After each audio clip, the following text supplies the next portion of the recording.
Rich dad poor dad, धनी बुवा गरिब बुवा। अध्याय 7, उपाय 6। पैसाको लागि नभई सिक्नको लागि काम गर्नुहोस्। सन् 1995 मा मैले सिङ्गापुरको एउटा अखबारमा अन्तर्वार्ता दिएँ। युवा महिला पत्रकार समयमै आइपुगिन् र तुरुन्तै अन्तर्वार्ता सुरु भइहाल्यो।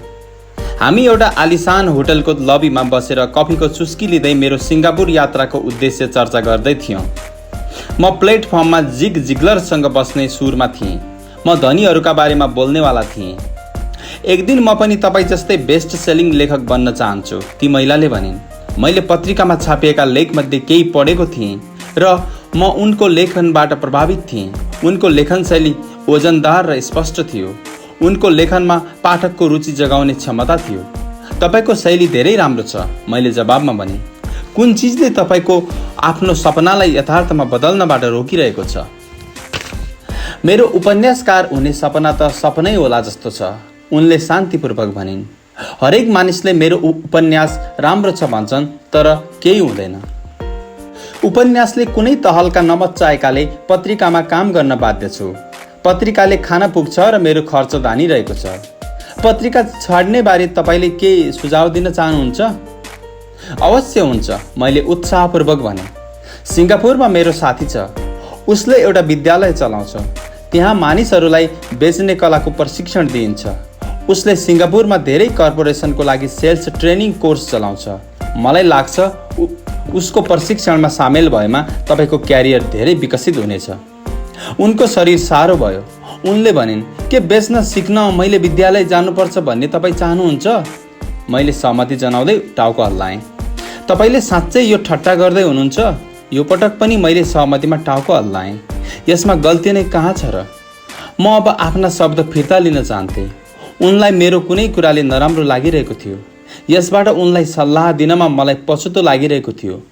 उनलाई सहयोग गर्ने कोसिस गर्दा अब मैले आफ्नै सुझावको रक्षा गर्नुपर्ने अवस्था सिर्जना भइसकेको थियो। मेरो अङ्ग्रेजी साहित्यमा मास्टरको डिग्री छ। म सेल्सम्यान बन्न सिक्नको लागि विद्यालय किन जाउँ? म एउटा प्रोफेसनल हुँ। म सेल्सम्यानलाई घृणा गर्छु। उनीहरूलाई केवल पैसा चाहिएको हुन्छ। त्यसकारण तपाईँले मलाई भन्नुहोस्, मैले सेल्सम्यानको अध्ययन किन गरौँ? उनले आफ्नो ब्रिफकेस जोडले बन्द गरिरहेकी थिइन्। अन्तर्वार्ता समाप्त भइसकेको थियो। कफी टेबलमाथि मेरो एउटा बेस्ट सेलिङ पुस्तक राखिएको थियो। मैले यसलाई उठाएँ र उनले लेखेको नोट्सलाई पनि आफ्नो अर्को हातमा राखेँ। के तपाईँले यसलाई हेर्न सक्नुहुन्छ? मैले उनलाई नोट्सतिर इसारा गरेँ। उनले आफ्नो नोट्सतिर नजर लगाइन्। के? उनले झन्झट मान्दै भनिन्। मैले फेरि उनकै नोट्सतिर जानी बुझिकन इसारा गरेँ। उनको प्याडमा उनले लेखेकी थिइन्, रोबर्ट कियोसाकी बेस्ट सेलिङ लेखक। यसमा बेस्ट सेलिङ लेखक लेखिएको छ, न कि बेस्ट राइटिङ। उनका आँखा तत्कालै फैलिए। म धेरै खराब लेखक छु। तपाईँ धेरै राम्रो लेखिका हुनुहुन्छ। म सेल्स विद्यालय गएको छु। तपाईँसँग स्मार्ट डिग्री छ। दुवैलाई जम्मा गर्नुहोस् र तपाईँ एउटै बेस्ट सेलिङ लेखक, बेस्ट राइटिङ लेखक बन्न सक्नुहुन्छ। तिनको आँखामा क्रोध थियो। म कहिले पनि यति तल खस्ने छैन बेच्न सिक्नका लागि प्रशिक्षण लिएर। तपाईँ जस्ता मानिसले त लेख्नु नै हुँदैन। म एक प्रोफेसनल लेखक हुँ र तपाईँ एक सेल्सम्यान हुनुहुन्छ। यो ठिक होइन। उनले आफ्ना नोट्स समेटिन् र सिङ्गापुरको त्यस शीतले भिजेको बिहानीमा तुरुन्तै बाहिर गइहालिन्। कमसेकम उनले अर्को दिन मलाई एउटा राम्रो कभरेज दिइन्। संसार स्मार्ट, गुणी, शिक्षित र प्रतिभावान र सम्पन्न मानिसहरूले भरिएको छ। हामी उनीहरूलाई प्रत्येक दिन भेट्छौँ। तिनीहरू हाम्रो चारैतिर छन्। केही दिन पहिले मेरो कारमा केही खराबी आयो। म एउटा ग्यारेजमा गएँ। युवा मेकानिकले त्यसलाई एकैछिनमा ठिक गरिदियो। इन्जिनको आवाज सुनेर नै उसले गडबडी कहाँ थियो भने बुझिसकेको थियो कि गडबडी कहाँ थियो। म चकित थिएँ। प्रतिभा नै पर्याप्त हुँदैन, यो दुःखद सत्य हो। प्रतिभा सम्पन्न मानिसहरू भएर पनि थोरै मात्र कमाउन सकेको देख्दा मलाई सधैँ झट्का लाग्छ। मैले हालसालै सुनेको छु 5% भन्दा पनि कम अमेरिकीले एक वर्षमा 1 लाख भन्दा धेरै कमाउन सक्छन्। मैले यस्तो प्रतिभाशाली र एक उच्च शिक्षित मानिसहरूलाई भेटेको छु। उनीहरूले एक वर्षमा $20,000 भन्दा पनि कम कमाउँछन्। मेडिकल व्यवसायमा विशेषज्ञता गरेको एकजना व्यावसायिक सल्लाहकारले मलाई भन्दै थियो, धेरै डाक्टर, दन्त चिकित्सक र अरू मानिस पैसाको समस्यासँग जुझिरहेका छन्। मेरो सोचाइमा एकपल्ट डाक्टर बनिसकेपछि त उनीहरूको घरमा पैसाको वर्षा हुन थाल्छ होला। त्यस व्यावसायिक सल्लाहकारले मसँग एकमात्र सुन्दर वाक्य भने, उनीहरू सम्पत्तिको थुप्रोबाट एक दक्षता मात्र टाढा छन्। भनाइको अर्थ धेरैजसो मानिसलाई केवल अरू दक्षता सिक्न आवश्यक हुन्छ, यसपछि उनीहरूको आम्दानी आपसे आप धेरै बढिहाल्छ। मैले पहिले नै भनिसकेको छु, फाइनान्सियल बुद्धि, एकाउन्टिङ, लगानी, मार्केटिङ र कानुनको समन्वय हो। यी 4 प्राविधिक ज्ञानलाई मिलाइदिनुहोस्, जसबाट पैसाले पैसा बनाउन सजिलो हुनेछ। जब पैसाको कुरा आउँछ, धेरैजसो मानिसमा केवल कडा परिश्रम गर्ने दक्षता मात्र हुन्छ। दक्षताको समन्वयको एउटा राम्रो उदाहरण पत्रिकाको ती रिपोर्टर हुन्। यदि उनले सेल्स र मार्केटिङको क्षेत्रमा क्षमता हासिल गर्ने हो भने उनको आम्दानीले हावासँग कुरा गर्न सक्छ। यदि त्यस्तो ठाउँमा म भएको भए एडभर्टाइजिङ, कपिराइटिङ र सेल्स कोर्समा सहभागी हुन्थे। फेरि पत्रिकामा काम गर्न छोडेर मैले कुनै एडभर्टाइजिङ एजेन्सीमा जागिर खोज्थेँ होला। यस काममा चाहे तलब थोरै नै मिले पनि सफल एडभर्टाइजिङमा प्रयुक्त हुने सर्टकटको प्रयोग कसरी हुन्छ उनले सिकिहाल्थे। यसका लागि उनले आफ्नो केही समय जनसम्पर्कमा पनि दिनुपर्थ्यो, जुन एउटा महत्त्वपूर्ण दक्षता हो। निशुल्क प्रचारबाट कसरी लाखौँ कमाउन सकिन्छ भन्ने उनले सिक्न सक्थिन्। रात र सप्ताहमा उनले आफ्नो उपन्यास पुरा गर्थिन्। जब त्यो पुरा हुन्थ्यो, उनी आफ्नो पुस्तक बेच्नको लागि राम्रो स्थितिमा हुन्थिन्। त्यसपछि केही समयमा उनी एउटी बेस्ट सेलिङ लेखिका हुन सक्थिन्। जब मैले आफ्नो पहिलो पुस्तक if you want to be rich and happy don't go to school लेखेँ, त्यो बेला एक प्रकाशकले यसको शीर्षक बदलेर द इकोनोमिक्स अफ एजुकेसन राखिदिउँ भने। यो शीर्षकले पुस्तकको जम्मा बिक्री 2% मात्र हुनेछ। त्यसमध्ये एउटा मेरो परिवारले किन्नेछ भने अर्को मेरो सबैभन्दा राम्रो साथीले। दुःखको कुरा त यी दुवैजनाले यसलाई फ्रीमा पाउने आशा गर्नेछन्। मैले प्रकाशकलाई प्रष्टै भनिदिएँ, if you want to be rich and happy don't go to school. शीर्षकलाई मैले जानी बुझिकन नै चुट्किला जस्तो बनाएको थिएँ। मलाई थाहा थियो यस्तो गर्नाले यसलाई हजारौँ टन प्रचार मिल्नेछ। म शिक्षाको समर्थक हुँ, त्यसैले शिक्षाको सुधारमा विश्वास गर्छु। अन्यथा मैले आफ्नो पुरातनपन्थी शिक्षा तन्त्रलाई बदल्ने पटक पटक माग किन गर्थेँ र? त्यसैले मैले एउटा यस्तो शीर्षक चुने जुन टिभी र रेडियो सोमा धेरै प्रचारित हुन सक्थ्यो, किनभने म विवादास्पद हुनदेखि डराउँदिनँ। धेरै मानिसको विचारमा म कुनै फ्रुट केक थिएँ। मैले सोच जस्तै पुस्तक बिक्यो र धेरै नै बिक्री भयो। मैले सन् 1969 युएस मर्चेन्ट मरिन एकाडेमीबाट ग्रेजुएट गरेँ। मेरो पढे लेखेका बुवा अति खुसी हुनुभयो। स्ट्यान्डर्ड आयल अफ क्यालिफोर्नियाले मलाई आफ्नो आयल टेकर फ्लिटमा काम दियो पनि। म थर्ड मेट भएकाले मेरो तलब मेरो सहकर्मीको भन्दा कम थियो, तर कलेज पछिको पहिलो कामको हिसाबले ठिक थियो। मेरो प्रारम्भिक तलब स्केल ओभरटाइम समेत जोडेर वार्षिक $42,000 थियो, जसमा मैले 7 महिना मात्र काम गर्नु पर्थ्यो। बाँकी 5 महिना मेरो छुट्टी हुन्थ्यो। यदि मैले चाहेको भए एउटा सहायक खरिद कम्पनीसँगै भियतनाम जान सक्थेँ। आफ्नो 5 महिनाको छुट्टीको बेलामा काम गरेर तलब 2 गुणा गर्न सक्थेँ। मेरो अगाडि एउटा आकर्षक क्यारियर हुँदाहुँदै पनि मैले 6 महिनापछि नै राजीनामा दिएर मरिन क्रप्समा भर्ना हुन पुगेँ, ताकि मैले हवाई जडान सिक्न सकौँ। यो निर्णयले मेरो शिक्षित बुवाको चित्त दुख्यो। धनी बुवाले भने मलाई बधाई दिनुभयो। स्कुल र जागिरमा विशेषज्ञताको विचार एउटा लोकप्रिय विचार हो। धेरै धन कमाउनको लागि बढुवा हुँदै विशेषज्ञता हासिल गर्न तपाईलाई जरुरी हुन्छ। त्यसैले मेडिकल डाक्टरहरू तत्काल बालरोग विशेषज्ञ या अस्थिरोग विशेषज्ञ जस्ता विशेषज्ञता प्राप्तिका लागि प्रयासरत हुन्छन्। यही कुरा एकाउन्टेन्ट, आर्किटेक्ट, वकिलहरू, पाइलटहरू र अन्य सबै मानिसको लागि पनि लागू हुन्छ। मेरो शिक्षित बुवा पनि यस्तै विशेषज्ञतामा विश्वास गर्नुहुन्थ्यो। त्यसैले मैले डक्टरेट गरेपछि खुसी हुनुभएको थियो। जुन मानिसले कमसे कम कुनै पनि विषयमा राम्ररी पढ्छ उसलाई सबैले मान्छन् भन्ने कुरामा उहाँ दृढ हुनुहुन्थ्यो। धनी बुवाले मलाई सधैँ यसको विपरीत बाटोमा अग्रसर हुन प्रोत्साहित गर्नुहुन्थ्यो। हरेक विषयमा अलिअलि जानकारी हुनुपर्छ भन्ने उहाँको सुझाव थियो। यसैका लागि मैले उहाँको कम्पनीको कैयौँ विभागमा वर्षौँसम्म काम गरेँ। केही समयसम्म एकाउन्टेन्ट विभागमा काम गरेँ, जबकि म एकाउन्टेन्ट बन्न सक्दिनथेँ। तर त्यस विभागमा बसेर मोटामोटी त्यसको बारेमा केही जानोस् भन्ने उहाँको चाहनु हुन्थ्यो। यस विभागबाट यस विषयमा प्राय प्रयोगमा आउने शब्दावलीहरू र के महत्त्वपूर्ण हुन्छ अनि के हुँदैन भन्ने बारेमा मलाई राम्रो ज्ञान हुने कुरामा उहाँ विश्वस्त हुनुहुन्थ्यो। मैले एउटा मालिकको छोरा र कन्स्ट्रक्सन वर्करको रूपमा पनि काम गरिसकेको छु। त्यस्तै सेल्स, रिजर्भेसन र मार्केटिङमा पनि उहाँले माइक र मलाई सानोभन्दा सानो कुरा पनि सिकाइरहनु भएको थियो। त्यसैले उहाँको ब्याङ्कर्स, वकिल, एकाउन्टेन्ट्स र ब्रोकर्सको बैठकमा हामीहरू बसौँ भन्ने पनि चाहनुहुन्थ्यो। हामीले उहाँको व्यावसायिक साम्राज्यको बारेमा धेर थोर जानकारी प्राप्त गरौँ भन्ने उहाँ चाहनुहुन्थ्यो। जब मैले स्ट्यान्डर्ड आइलको राम्रो तलब पाउने जागिर छाने, मेरो शिक्षित बुवाले दिल खोलेर मसँग कुरा गर्नुभयो। उहाँले मेरो निर्णयको पछाडिको कुनै कारण बुझ्न सकिरहनु भएको थिएन, किनभने राम्रो तलब र फाइदा हुँदाहुँदै पनि मैले त्यस कम्पनीबाट राजीनामा दिएको थिएँ। त्यति मात्र नभई त्यहाँ मेरो बुवाको राम्रो अवसर साथै प्रशस्त खाली समय पनि पाउँथे। एक साँझ उहाँले मलाई सोध्नुभयो, तिमीले जागिर किन छोड्यौ? मैले लाखौँ कोसिस गर्दा पनि उहाँलाई यसको कारण बुझाउन सकिनँ। मेरो तर्क उहाँको तर्कमा फिट हुन सकिरहेको थिएन। मेरो हरेक तर्कमा धनी बुवाको तर्कको भाव थियो। मेरो शिक्षित बुवाको लागि जागिरको सुरक्षा नै हरेक कुरा थियो, तर धनी बुवाको लागि भने सिक्नु नै सबैभन्दा महत्त्वपूर्ण कुरा थियो। मेरो शिक्षित बुवाको विचारमा सिपको अफिसर बन्ने शिक्षा ग्रहणकै लागि म स्कुल गएको थिएँ। मेरो धनी बुवाको विचारमा म अन्तर्राष्ट्रिय व्यापार अध्ययनको लागि स्कुल गएको थिएँ। हुन पनि एउटा विद्यार्थीको रूपमा मैले सुदूर पूर्व र साउथ पेसिफिक जाने जहाजहरूमा, ठुला फ्रेटर्समा, तेलका ट्याङ्कर, यात्री जहाजहरूमा काम गर्दै रहेँ। मैले युरोपतिर जाने जहाजलाई छोडेर प्रशान्त महासागरतिर आफ्नो ध्यान केन्द्रित गरोस् भन्ने मेरो धनी बुवा चाहनुहुन्थ्यो, किनभने भविष्यको देश एसियामा छ, युरोपमा होइन।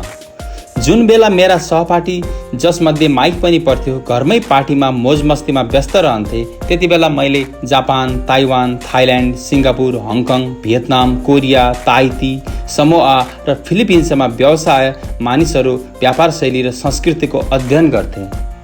मैले पनि पार्टी गरिरहेको हुन्थेँ, तर आफ्नो घरमा होइन। मेरो ज्ञान धेरै तीव्र गतिले बढ्दै थियो।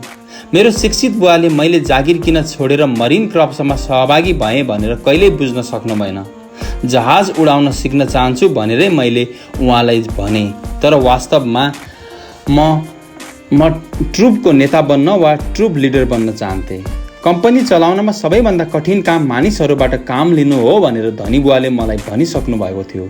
उहाँले 3 वर्षसम्म सेनामा काम गरिसक्नु भएको थियो, तर शिक्षित बुवाले कहिल्यै त्यसो गर्नु भएन। जटिल परिस्थितिहरूमा कसरी मानिसहरूको नेतृत्व गर्ने भनेर मलाई धनी बुवाले सिकाइसक्नु भएको थियो। तिमीले अब सिक्नुपर्ने भनेको नेतृत्व, उहाँले भन्नुभयो। यदि तिमी एउटा राम्रो नेता हुँदैनौ भने पछाडिबाट तिमीमाथि गोली चलाउन सक्छन्। ठिक त्यस्तै व्यापारमा गरिन्छ। सन् 1973मा भियतनामबाट फर्किएपछि मैले कमिसनबाट राजीनामा दिएँ। हुन त मलाई हवाई जहाज उडाउन खुब मन पर्थ्यो, तर म त्यही अड्किन चाहन्न थिएँ। यसपछि म फोटोकपी मेसिन उत्पादक कम्पनीमा काम गर्न लागेँ।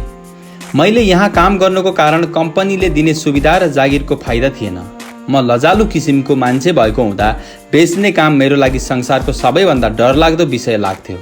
फोटोकपी मेसिन अमेरिकामा सेल्स ट्रेनिङ प्रोग्राम मध्ये सबैभन्दा उत्कृष्ट कम्पनी मानिन्थ्यो।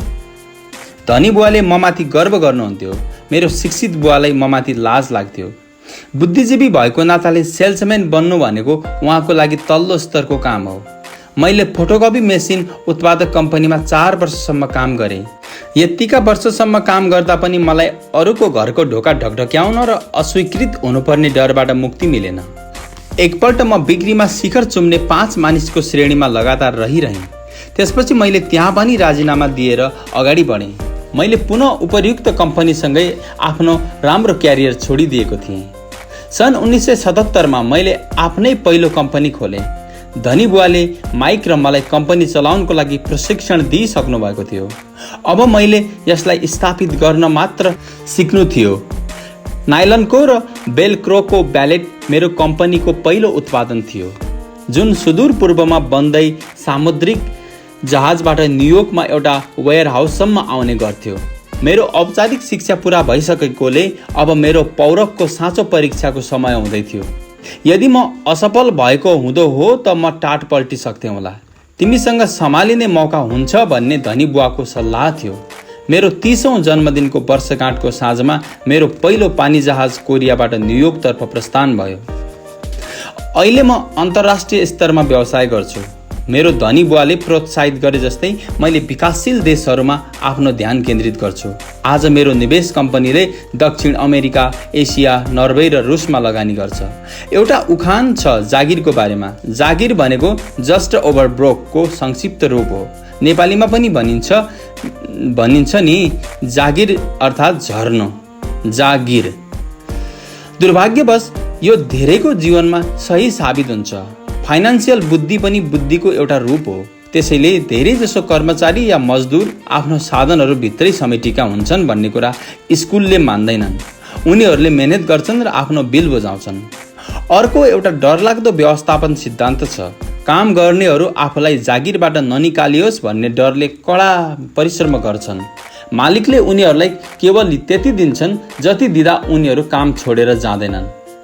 हुन पनि तपाईँले धेरैजसो कम्पनीको तलब हेर्नुभयो भने यस कुरामा केही न केही सत्यता पाउनुहुनेछ। यसको अन्तिम परिणाम धेरैजसो कर्मचारी अघि बढ्न पाउँदैनन्।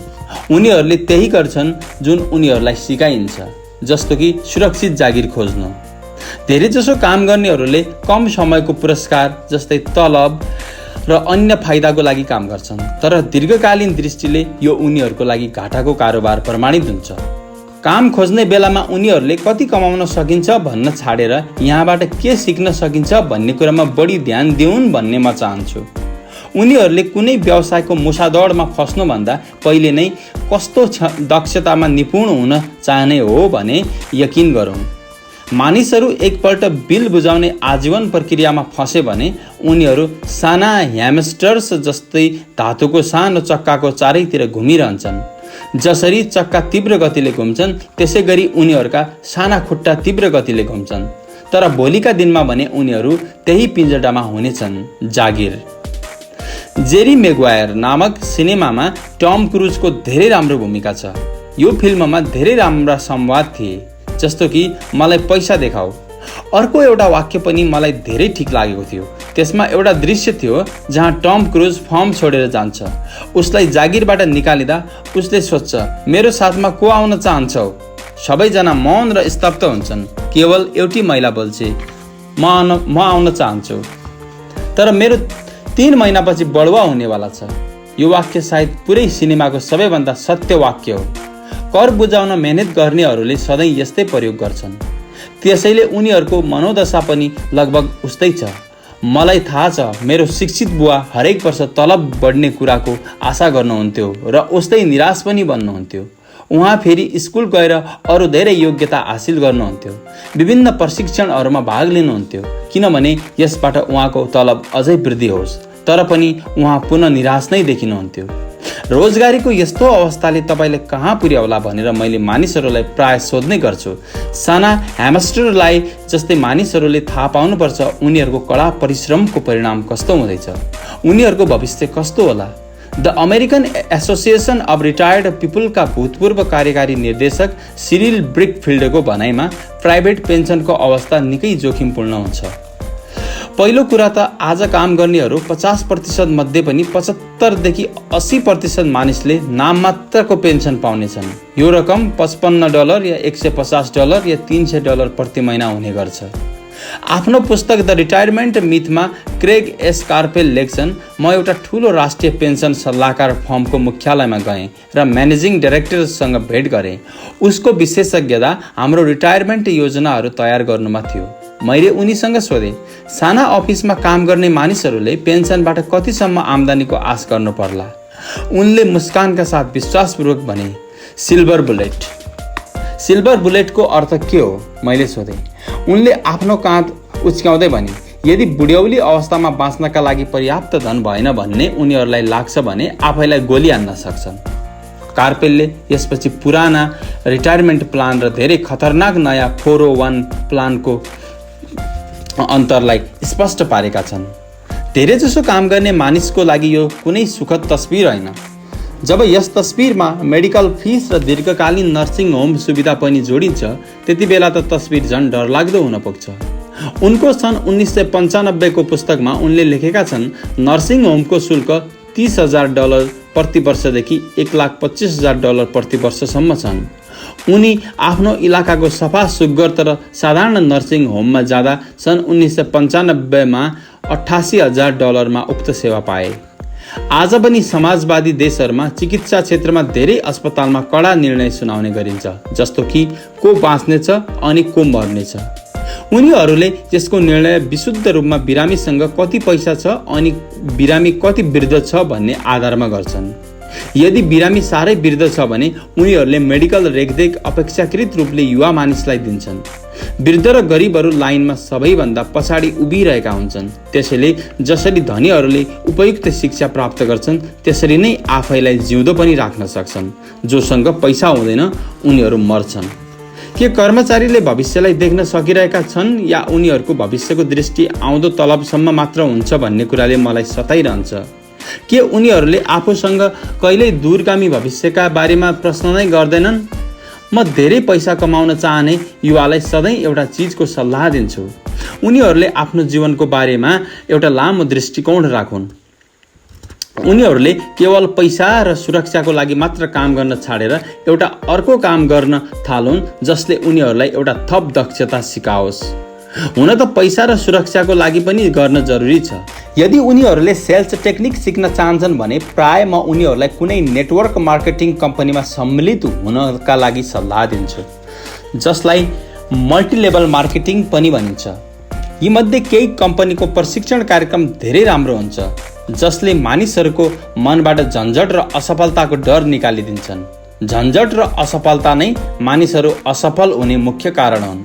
लामो समयको लागि धनभन्दा शिक्षा धेरै बहुमूल्य हुन्छ। जब प्राय मानिसलाई म यस्तो सुझाव दिन्छु उनीहरूको प्रतिक्रिया हुन्छ, तर यसमा धेरै झन्झट हुन्छ, म मेरो रुचि भएको काम गर्न चाहन्छु, यसमा धेरै झन्झट छ भन्नेहरूलाई म सोध्ने गर्छु के त्यसो भए आफ्नो आय मध्येबाट 50% सरकारलाई दिनको लागि मात्र तपाईँ काम गर्दै हुनुहुन्छ? म केवल मेरो रुचि भएको काम गर्न चाहन्छु भन्नेहरूलाई म भन्छु म जिम जानको लागि बिल्कुल रुचि राख्दिनँ, तर म त्यहाँ धेरै समयसम्म बाँच्न र हरेक ठाउँमा फिट हुन सकौँ भनेर जान्छु। तपाईँको लागि यो विषय पनि त्यस्तै हो। एउटा पुरानो भनाइ छ, तपाईँले एउटा बुढो कुकुरलाई नयाँ चालबाजी सिकाउन सक्नुहुन्न। यसमा केही सत्यता छ। जबसम्म कुनै मानिस बदलिन तयार हुँदैन बदल्न धेरै कठिन हुन्छ। जो केही नयाँ सिक्ने विचारबाट प्रेरित हुन सक्छ र दोबाटोमा नै उभिएको छ उसलाई मेरो सुझाव यही छ, जीवन धेरै हदसम्म जिम जानु जस्तै छ। यसमा सबैभन्दा दुःखद भाग त्यस हलमा जाने निर्णय लिनु हो। एकपल्ट तपाईँले निर्णय लिनुभयो भने बाँकी सबै कुरा सजिलो हुनेछ। धेरै पटक यस्तो भएको छ, म जिम जाने भन्नासाथ काम न थाल्थेँ। जब म त्यहाँ एकपल्ट पुगिहाल्छु र काम सुरु गरिहाल्छु त्यसपछि मलाई आनन्द आउन थाल्छ। जब म त्यहाँबाट निस्कन्छु अनि म त्यहाँ गएको थिएँ भन्ने सोच्दा मात्रै पनि खुसी हुन्छु। यदि तपाईँ केही नयाँ कुरा सिक्न अनिच्छुक हुनुहुन्छ र आफ्नो क्षेत्रमा धेरै विशेषज्ञता हासिल गर्नमा जोड दिनुहुन्छ भने जुन कम्पनीको लागि तपाईँ काम गर्नुहुन्छ त्यहाँ युनियनमा समेटिनुपर्छ भन्ने कुराको विचार गर्नुहोस्। मजदुर युनियनहरू विशेषज्ञहरूको रक्षाको लागि नै बनाइएका हुन्छन्। मेरो शिक्षित बुवा जब सरकारी कृपा दृष्टिबाट ओझेल पर्नुभयो हवाईमा शिक्षक युनियनको अध्यक्ष हुनुभयो। उहाँले मलाई भने अनुसार यो उहाँद्वारा गरिएको सबैभन्दा कठिन काम थियो। मेरो धनी बुवाले उहाँको कम्पनीमा युनियन बन्न नपाओस् भनेर जीवनभर कोसिस गर्नुभयो। उहाँ सफल हुनुभयो। हुन त युनियन धेरै नजिक आइसकेको थियो, तर धनी बुवाले उनीहरूलाई सधैँ टाढा राख्न सफल हुनुभयो। व्यक्तिगत रूपमा म कसैको पक्ष लिन्न, किनभने म दुवै कुरामा फाइदा देख्छु र त्यसको आवश्यकता पनि देख्छु। यदि तपाईँ स्कुलले देखाइएको बाटोमा हिँड्नुहुन्छ र उच्च विशेषज्ञता हासिल गर्न चाहनुहुन्छ भने युनियनको सुरक्षा घेरामा गइहाल्नुहोस्। उदाहरणको लागि यदि म आफ्नो हवाई जहाज उडाउने क्यारियरमा गएको हुन्थे भने मैले यस्तो कम्पनी रोज्ने थिएँ जसमा पाइलट युनियन निकै बलिया हुन्थे। किनभने मेरो जिन्दगी केवल एउटै विषयमा विशेषज्ञता हासिल गर्नमा समर्पित हुन्थ्यो जसको मूल्य त्यही उद्योगमा मात्र हुन सक्थ्यो। यदि मलाई त्यस उद्योगबाट निकालिन्थ्यो भने मेरो दक्षता अर्को उद्योगको लागि त्यति बहुमूल्य हुँदैन थियो। यदि कुनै वरिष्ठ पाइलटलाई निकालिदिने हो र उसँग हवाई उडानको 10 लाख घण्टाको अनुभव होस्, त्यस्तै उसले हरेक वर्ष $1,50,000 कमाइरहेको होस्। यस्तो अवस्थामा उसलाई स्कुल टिचिङमा त्यति धेरै कमाइको बराबर काम खोज्न समस्या हुनेछ। दक्षताहरू एउटा उद्योगबाट अर्को उद्योगमा ट्रान्सफर हुँदैनन्। एयरलाइन्स उद्योगमा जुन दक्षताको आवश्यक हुन्छ त्यसको लागि पाइलटहरूलाई धेरै तलब दिइन्छ, तर त्यो दक्षता स्कुल सिस्टममा त्यति महत्त्वपूर्ण हुँदैन। त्यसैले आफ्नो विशेषज्ञताको अस्तित्वलाई प्रतिकूल अवस्थामा पनि जीवित राख्नको लागि विभिन्न कम्पनीमा युनियन खडा भएको हुन्छ, नत्र तपाईँलाई कम्पनीले कुनै पनि बेला उपयोग गरेर फ्याँकिदिन सक्छ। त्यति बेला तपाईँको विशेषज्ञताको प्रयोग कहाँ गर्ने? अब नयाँ कुरा सिक्नको लागि तयार हुनु पर्ला कि नपर्ला? आज डाक्टरको लागि पनि यही कुरा लागू हुन्छ। चिकित्सा क्षेत्रमा थुप्रै परिवर्तन भएका छन्। धेरै मेडिकल विशेषज्ञ मेडिकल सङ्गठन जस्तै HMOसँग जोडिन मन पराउँछन्। स्कुलका शिक्षक युनियनको सदस्य हुनुपर्ने हुन्छ। आज अमेरिकामा शिक्षक युनियन सबैभन्दा ठुलो र धनी लेबर युनियन भएको छ। शिक्षकहरूलाई आफ्नो युनियनको सुरक्षाको आवश्यकता हुन्छ, किनभने शिक्षा क्षेत्रभन्दा बाहिर उनीहरूको दक्षताको मूल्य अपेक्षाकृत निकै कम हुन्छ। त्यसो भए नियम यो हो, उच्च विशेषज्ञता हासिल गर र युनियन बनाऊ। स्मार्ट मानिसहरू यसै गर्छन्। जब म आफ्नो कक्षामा सोध्छु तपाईँहरूमध्येमा कतिलाई म्याकडोनाल्ड भन्दा राम्रो ह्यामबर्गर बनाउन आउँछ, लगभग सबै विद्यार्थीले आफ्नो हात उठाउँछन्। मैले फेरि सोध्छु, यदि तपाईँहरूमध्ये धेरैले राम्रो ह्यामबर्गर बनाउन सक्नुहुन्छ भने म्याकडोनाल्डले कसरी तपाईँहरूले भन्दा धेरै पैसा बनाउँछ? जवाब स्पष्ट छ, म्याकडोनाल्डको बजार प्रणाली तपाईँको भन्दा राम्रो छ। धेरैजसो प्रभावशाली मानिस यस कारणले मात्र गरिब हुन्छन् किनभने उनीहरूले आफ्नो सारा ध्यान राम्रो ह्यामबर्गर बनाउनमा लगाउँछन्, तर बिजनेस सिस्टमको बारेमा केही पनि जान्दैनन्। हवाईमा मेरो एउटा कलाकार साथी छ। उसले निकै पैसा कमाउँछ। एक दिन उसकी आमाको वकिलले उसलाई भन्यो, तिम्री आमाले तिम्रा नाममा $35,000 छाडेकी छिन्। यो रकम सरकार र वकिलहरूले आफ्नो भाग लिइसकेपछि बचेको थियो। तत्काल उसले यो पैसाबाट विज्ञापन गरेर आफ्नो व्यवसाय बढाउने कुरा सोच्यो। 2 महिनापछि उसको पहिलो पुरा पेजको विज्ञापन एउटा महँगो पत्रिकामा 4 रङमा प्रकाशित भयो, जसका पाठक धेरै धनी मानिस थिए। यो विज्ञापन 3 महिनासम्म चल्यो। उसलाई विज्ञापनको प्रत्युत्तरमा कुनै जवाब मिलेन। उसको सारा पुँजी विज्ञापनमा समाप्त भयो। अब उसले पत्रिकामाथि मुद्दा हाल्न चाहन्छ। यो एउटा यस्तो मानिसको सामान्य उदाहरण हो जसले एउटा राम्रो ह्यामबर्गर बनाउन सक्छ तर बिजनेसको बिल्कुलै ज्ञान राख्दैन। मैले जब उसँग सोधेँ, तिमीले के सिक्यौ? उसको जवाब थियो, विज्ञापन गर्ने मानिसहरू धोकेबाज हुन्छन्। मैले फेरि उसँग सोधेँ, के तिमी बिक्री प्रवर्तन वा डाइरेक्ट मार्केटिङमा कुनै कोर्स गर्न चाहन्छौ? उसको जवाब थियो, मेरो साथमा समय छैन र म आफ्नो पैसा बर्बाद गर्न चाहन्न। दुनियाँ प्रतिभा सम्पन्न गरिब मानिसले भरिएको छ। अक्सर उनीहरू या त गरिब छन् या पैसाको समस्यासँग जुधिरहेका छन् अथवा आफ्नो क्षमताभन्दा कम पैसा कमाइरहेका छन्। यसको जिम्मेदार उनीहरूको ज्ञानको विषय होइन, बरु उनीहरूको अज्ञान हो। उनीहरू एउटा राम्रो ह्यामबर्गर दक्षतालाई चम्काउनमा नै लागिरहन्छन्, तर त्यसलाई बेच्ने र घरसम्म पुर्याउने क्षमतामा पटक्कै ध्यान दिँदैनन्। सायद म्याकडोनाल्डले सबैभन्दा राम्रो ह्यामबर्गर बनाउँदैन होला, तर मूलभूत रूपमा औषध ह्यामबर्गर बेच्ने र त्यसलाई घरसम्म पुर्याउने काममा सर्वश्रेष्ठ छ। मैले विशेषज्ञता हासिल गरौँ भन्ने गरिब बुवाले चाहनुहुन्थ्यो। मैले यसो गरेमा धेरै तलब पाउँछु भन्ने उहाँको विचार थियो। हुन त उहाँले राज्य सरकारको लागि अब काम गर्न सक्नुहुन्न भनेर हवाईको गभर्नरले भनिसकेका थिए, तर पनि उहाँले मलाई विशेषज्ञताको लागि प्रोत्साहित गर्नुहुन्थ्यो। शिक्षित बुवाले शिक्षक युनियनको काम सम्हाल्दै उच्च शिक्षित र निपुण विशेषज्ञका लागि थप सुरक्षा र फाइदाको लागि अभियान चलाइरहनु भएको थियो। हामी बीच यस कुरामा निकै बहस भयो, तर उहाँ यस कुरामा कहिल्यै सहमत हुनु भएन। मेरो भनाइ थियो, धेरै विशेषज्ञताको कारण युनियनको संरक्षण आवश्यक हुन्छ। तपाईले जति धेरै विशेषज्ञता हासिल गर्नुहुन्छ त्यति नै धेरै जालमा फस्नुहुन्छ। तपाईँ आफ्नो विशेषज्ञतामाथि नै निर्भर बन्नुहुन्छ भन्ने कुरालाई उहाँले कहिल्यै बुझ्न सक्नु भएन। धनी बुवाको सल्लाहमा माइक र म पहिले आफ्नै विकासतिर लाग्यौँ। धेरै औद्योगिक घरानाले यही गर्छन्। उनीहरूले व्यवसाय स्कुलको कुनै विद्यार्थी छनौट गर्छन् अनि विकसित गर्छन् अनि एक दिन उसले कम्पनीको जिम्मेदारीलाई सम्हाल्न सकोस् भनेर विकसित गर्छन्। यस्ता प्रतिभाशाली युवा कुनै एकमात्र डिपार्टमेन्टमा विशेषज्ञ हुँदैनन्। उनीहरूले व्यवसाय सिस्टमका सबै भागको जानकारीका लागि यस डिपार्टमेन्टबाट त्यस डिपार्टमेन्टसम्म काम गर्न सिक्छन्। धनी मानिसहरू प्राय आफ्ना या अरूका छोराछोरीलाई यसरी नै विकसित गर्छन्। यसबाट उनीहरूका छोराछोरीलाई व्यवसायको पुरै प्रक्रियाको राम्रो ज्ञान हुन जान्छ। कसरी विभिन्न डिपार्टमेन्टमा तालमेल हुन्छ भन्ने पनि उनीहरूले बुझ्छन्। दोस्रो विश्वयुद्धताका एउटाबाट अर्को कम्पनीमा जानु धेरै नराम्रो मानिन्थ्यो। आजको समयमा यसलाई स्मार्ट कुरा मानिन्छ। आजकल मानिसहरू धेरै विशेषज्ञता हासिल गर्नतिर नलागी एक कम्पनीलाई छाडेर अर्को कम्पनीमा जान रुचाउँछन्। उनीहरूलाई लाग्न थालेको छ कमाउने भन्दा सिक्नेतिर बढी ध्यान किन नदिने। थोरै समयको लागि तपाईँको आम्दानी कम होला, तर लामो समयपछि यसबाट तपाईँलाई धेरै नै फाइदा हुनेछ। सफलताका लागि केही मुख्य व्यवस्थापन दक्षताहरूको आवश्यकता हुन्छ। ती हुन्: 1. नगद प्रवाहको व्यवस्थापन। 2. सिस्टम व्यवस्थापन, तपाईँ र तपाईँको परिवारको साथमा समयलाई मिलाएर। 3. मानिसहरूको व्यवस्थापन। सबैभन्दा महत्त्वपूर्ण विशेषज्ञ दक्षता बिक्री र बजार प्रवर्धनको विज्ञान हो। बेच्ने योग्यता नै व्यक्तिगत सफलताको आधारभूत कुशलता हो। त्यसैले तपाईँको अर्को व्यक्तिसँग सम्प्रेषणको कुशलता हुनुपर्छ।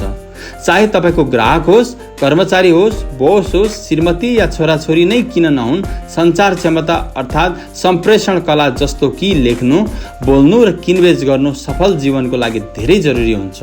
यो एउटा यस्तो अत्यावश्यक कला हो जसमा मैले लगातार मेहनत गर्छु र आफ्नो ज्ञान बढाउनको लागि पाठ्यक्रममा भाग लिन्छु या शैक्षणिक टेप किन्छु। मेरो पढे लेखेका बुवाले जति धेरै मेहनत गर्नुभयो त्यति नै धेरै योग्य बन्नुभयो। उहाँले जति धेरै विशेषज्ञता हासिल गर्नुभयो उति धेरै फस्दै जानुभयो। हुन त उहाँको तलब बढ्यो, तर उहाँसँग विकल्पहरू कम हुँदै गए। जब उहाँलाई सरकारी जागिरबाट हटाइयो तब मात्र उहाँलाई आफू व्यावसायिक रूपमा कमजोर भएको महसुस भयो। यो त्यस्तै किसिमको अवस्था भयो जब प्रोफेसनल एथलिट्सलाई अचानक चोट लाग्छ वा खेल्नको लागि धेरै बुढो भएको अवस्थामा उसलाई बिदाई गरिन्छ। त्यस बखत उसको उच्च तलबको स्थिति पनि रहँदैन। उसले आफ्नो सीमित क्षमताको सहारामा जीवनयापन गर्छ। म सोच्छु कहिलेकाहीँ मेरो शिक्षित बुवा पछि गएर युनियनहरूको यति धेरै समर्थक बन्नुभएको थियो। युनियनले कुन हदसम्म सुरक्षित बनाउन सक्छ भन्ने उहाँले अनुभूति गर्नुभएको होला। धनी बुवाले माइक र मलाई सबै चिजको बारेमा अलिअलि जानकारी राख्नको लागि प्रोत्साहित गर्नुहुन्थ्यो। उहाँले हामीलाई आफूभन्दा धेरै स्मार्ट मानिसहरूको साथमा काम गर्न प्रोत्साहित गर्नुहुन्थ्यो। हामीले स्मार्ट व्यक्तिहरूको टिमलाई काम गराउँ भन्ने उहाँ चाहनुहुन्थ्यो। आज यो कुरालाई व्यावसायिक विशेषज्ञताको समन्वय भनिन्छ। आज म भूतपूर्व स्कुल शिक्षकहरूसँग भेट गर्छु जसले हरेक वर्ष लाखौं डलर कमाइरहेका छन्। उनीहरूसँग आफ्नो क्षेत्रको विशेषज्ञ दक्षता बाहेक अन्य पनि दक्षता भएका कारण यति धेरै कमाइरहेका छन्। उनीहरूले सिकाउन सक्छन् र बजार प्रवर्धन पनि गर्न सक्छन्, साथै बेच्न पनि सक्छन्। बेच्ने र बजार प्रवर्धनको दक्षता धेरै जसो मानिसलाई कठिन लाग्छ, किनभने यसमा उनीहरूलाई अस्वीकार गरिने डरको सामना गर्नमा जति बढी दक्षता हासिल हुन्छ तपाईको जिन्दगी त्यति नै सफल हुन्छ। तपाईको जीवन त्यति नै सजिलो पनि हुन्छ। बेस्ट सेलिङ लेखक बन्न चाहने लेखिकालाई मैले जस्तो सल्लाह दिएको थिएँ त्यही सल्लाह म सबैलाई दिन चाहन्छु। प्राविधिक रूपले विशेषज्ञता हासिल गर्ने केही बलिया आधार हुन्छन् र केही कमजोर पक्ष पनि हुन्छन्। मेरा केही साथी छन् जो जिनियस छन् तर अरू मानिससँग प्रभावशाली ढङ्गबाट कुरा गर्न सक्दैनन्। परिणामस्वरूप उनीहरूको आम्दानी धेरै कम हुन्छ। म उनीहरूलाई 1 वर्षसम्म बेच्ने कला सिक्नुहोस्, चाहे उनीहरूले जतिसुकै कमाउन खोजे पनि नसकुन् या बेच्दा अलिकति पनि कमाउन सकेनन् भने पनि सञ्चार कला सुध्रिने छ भन्ने सल्लाह दिन चाहन्छु। यो अनमोल कुरा हो। राम्रोसँग सिक्ने, बेच्ने र मार्केटिङ गर्ने व्यक्ति हुनुको साथसाथै हामी राम्रो शिक्षक र विद्यार्थी हुनु पनि जरुरी छ। वास्तवमा धनी बन्नको लागि तपाईमा लिन र दिन सक्ने दुवै योग्यता हुनु जरुरी छ। आर्थिक र व्यावसायिक सङ्घर्षको मामिलामा लिने र दिने योग्यतामा ह्रास देखिएको छ। मैले धेरै यस्ता मानिस देखेको छु, उनीहरू न त राम्रो विद्यार्थी हुन् न त राम्रो शिक्षक नै। उनीहरू यसै कारण गरिब भएका हुन्। मेरा दुवै बुवा उदार हुनुहुन्थ्यो। दुवैले पहिला दिने सिद्धान्तको पालना गर्नुभएको थियो। शिक्षा दिनु उहाँहरूको लागि दिनुको एउटा प्रकार थियो। जति मात्रामा दिनुभयो त्यति मात्रामा उहाँहरूले पाउनुभयो। उहाँहरूले आफ्नो चर्च, समाजसेवी संस्थाहरूलाई दान दिनुभयो। उहाँहरूलाई थाहा थियो पैसा प्राप्तिको लागि दिनु आवश्यक छ। पैसा दिनु धेरै जसो धनी परिवारको रहस्य हो। त्यसैले रकफेलर फाउन्डेसन र फोर्ड फाउन्डेसन जस्ता संस्थाले काम गरिरहेका छन्। यस्ता सङ्गठनले उनीहरूको सम्पत्ति लिन्छन्, त्यसलाई बढाउँछन् र लगातार दिइरहन्छन्। मेरो पढे लेखेका बुवाले भन्नुहुन्थ्यो, जब मसँग अतिरिक्त पैसा हुनेछ म त्यसलाई दान दिनेछु। समस्या के भयो भने उहाँसँग अतिरिक्त पैसा कहिल्यै आएन। फलस्वरूप धेरै पैसा कमाउनको लागि उहाँले धेरै परिश्रम गरिरहनु भयो। उहाँले पैसाको सबैभन्दा महत्त्वपूर्ण नियमलाई बिर्सिनुभयो। तिमीले देऊ अनि तिमीलाई दिइनेछ भन्ने महत्त्वपूर्ण नियमको सट्टा उहाँले पहिले ल्याऊ अनि मात्र देऊलाई प्रयोग गरिरहनु भयो। निष्कर्षमा म यही भन्न चाहन्छु, म माथि दुवै बुवाको गहिरो छाप परेको छ। मेरो एउटा प्रभाव कट्टर पुँजीपतिको छ जसले पैसा कमाउने खेललाई प्रेम गर्छ। मेरो अर्को भाग एउटा सामाजिक रूपले जिम्मेवार शिक्षकको छ जो गरिब र धनी बीच बढिरहेको खाल्डोबाट साह्रै चिन्तित छ। म यस बढिरहेको खाल्डोको लागि मुख्य रूपमा पुरातनपन्थी शिक्षा तन्त्रलाई दोषी मान्छु। अध्याय 8 बाधाहरू पार गर्नु। एकपल्ट मानिसहरूले अध्ययन गरून् र उनीहरूमा पैसाको ज्ञान आइहालोस्, तर पनि आर्थिक स्वतन्त्रता हासिल गर्न धेरै बाधा र अवरोधको सामना गर्नुपर्ने हुन सक्छ। पैसाको ज्ञान हुँदाहुँदै पनि मानिसहरूले आफ्नो सम्पत्तिवाला कोलमलाई धेरै बढाउन नसक्नुका 5 कारण छन्। सम्पत्तिवाला कोलमबाट नै धेरै नगद प्रवाह हुन्छ। सम्पत्तिवाला कोलमले उनीहरूलाई आफ्नो सपनाको जिन्दगी जिउने मौका दिन्छन्, साथै आफ्नो कर भुक्तानीको लागि हर बखत काम गर्ने झन्झटबाट मुक्ति दिन सक्छ। यी 5 कारण हुन्: 1 डर, 2 सन्कीपन, 3 आलस्य, 4 खराब बानीहरू, 5 जिद्दीपना। कारण नम्बर 1, पैसा गुमाउने डरदेखि मुक्ति पाउनु। मैले कुनै यस्तो मानिसलाई भेटिनँ जसलाई पैसा नोक्सान भएको राम्रो लाग्दो होस्। त्यस्तै मैले कहिल्यै त्यस्तो धनी भेटिनँ जसलाई पैसा हानि नभएको होस्। तर मैले यस्ता धेरै गरिब मानिस जरुर भेटेको छु जसले लगानी गरेर एक सुको पनि गुमाएका छैनन्। पैसाको नोक्सानीको डर वास्तविक हो। यस्तो डर सबैमा उत्तिकै हुन्छ, धनीहरूमा पनि हुन्छ। तर समस्या पैसा नोक्सानको डर होइन, समस्या हो तपाईँले यस डरको सामना कसरी गर्नुहुन्छ। पैसा गुमाइसकेपछिको स्थितिलाई कसरी आफ्नो बसमा राख्नुहुन्छ, तपाईँले असफलतालाई कसरी लिनुहुन्छ भन्ने कुरा तपाईँको जीवनमा धेरै महत्त्वपूर्ण हुन्छ। यो कुरा केवल पैसाको बारेमा मात्रै होइन, हरेक चिजको बारेमा लागू हुन्छ। एउटा धनी र गरिब मानिसमा मूलभूत फरक उनीहरूले यस डरलाई कसरी सामना गर्छन् भन्नेमै हुन्छ। डराउनु नराम्रो कुरा होइन, पैसाको मामिलामा डरपोक हुनु पनि नराम्रो कुरा होइन। हामी सबै केही मौकामा बहादुर हुन्छ भने केहीमा डरपोक। मेरो साथीकी श्रीमती एउटा इमर्जेन्सी रुममा नर्स छिन्। जब रगत देख्छिन् तत्परताले तत्कालै काममा जुटिहाल्छिन्। जब मैले लगानी सम्बन्धी कुरा उठाउँछु भागिहाल्छिन्। अनि जब म रगत देख्छु त्यो बेला म भाग्दिनँ, बेहोस भइहाल्छु। मेरो धनी बुवाले पैसाको नोक्सानीको डर या फोबियालाई बुझ्नुहुन्थ्यो। केही मानिस सर्वदेखि डराउँछन् भने केही पैसा गुमाउनबाट। उहाँको भनाइ अनुसार दुवै फोबिया हुन्। पैसा गुमाउने बारेमा उहाँको यो सुझाव थियो, यदि तिमी जोखिम मोल्नबाट आत्तिन्छौ र चिन्तित बन्छौ भने तुरुन्तै काम सुरु गरिहाल। त्यसैले ब्याङ्कहरूले बचतको बानी बसाल्न चाहन्छन्। यदि सानै उमेरदेखि बचत गर्न सुरु गर्नुभयो भने तपाईँलाई धनी बन्न धेरै सजिलो हुनेछ। म यसबारेमा धेरै विस्तारपूर्वक केही भन्दिनँ, तर 20 वर्षको उमेरमा बचत सुरु गर्नेहरू र 30 वर्षको उमेरमा बचत सुरु गर्नेहरूमा धेरै ठुलो फरक हुन्छ, धेरै नै ठुलो फरक। भनिन्छ विश्वकै आश्चर्यहरूमध्ये एक हो चक्रवृद्धि ब्याजको शक्ति। म्यानहट्टन आइल्यान्डको खरिद विश्वकै महानतम कारोबार मध्ये एक मानिन्छ। उसले न्युयोर्कलाई $24 किनेको थियो, तर यदि त्यस $24 8% वार्षिक ब्याजमा लगानी गर्ने हो भने त्यही $24 सन् 1995 को अन्त्यसम्ममा $28 ट्रिलियन भन्दा धेरै हुन्थ्यो होला। म्यानहट्टनलाई सन् 1995 को रियल इस्टेटको मूल्यमा फेरि किन्न सकिन्थ्यो। साथै त्यसपछि पनि यति पैसा बच्ने थियो लस एन्जलसको धेरै जसो भाग किन्न सकिन्थ्यो। मेरा एक छिमेकी एउटा ठुलो कम्प्युटर कम्पनीका लागि काम गर्छन्। 25 वर्षदेखि त्यही ठाउँमा छन्। 5 वर्षपछि उनले कम्पनी छोडिदिनेछन्। उनको 401 र सञ्चय कोषमा $40 लाख जम्मा हुनेछ। यसलाई मुख्य रूपले राम्रो गतिले विकास भइरहेको म्युचुअल फन्डमा लगानी गरिएको छ, जुन पछि बान्ड गभर्नमेन्ट सेक्युरिटिजमा बदलिनेछ। जागिर छाड्ने बेला उनको उमेर केवल 55 वर्षको हुनेछ। त्यसबेला उनीसँग $3 लाख भन्दा धेरैको निष्क्रिय आय हुनेछ। यो उनको तलब भन्दा धेरै हुनेछ।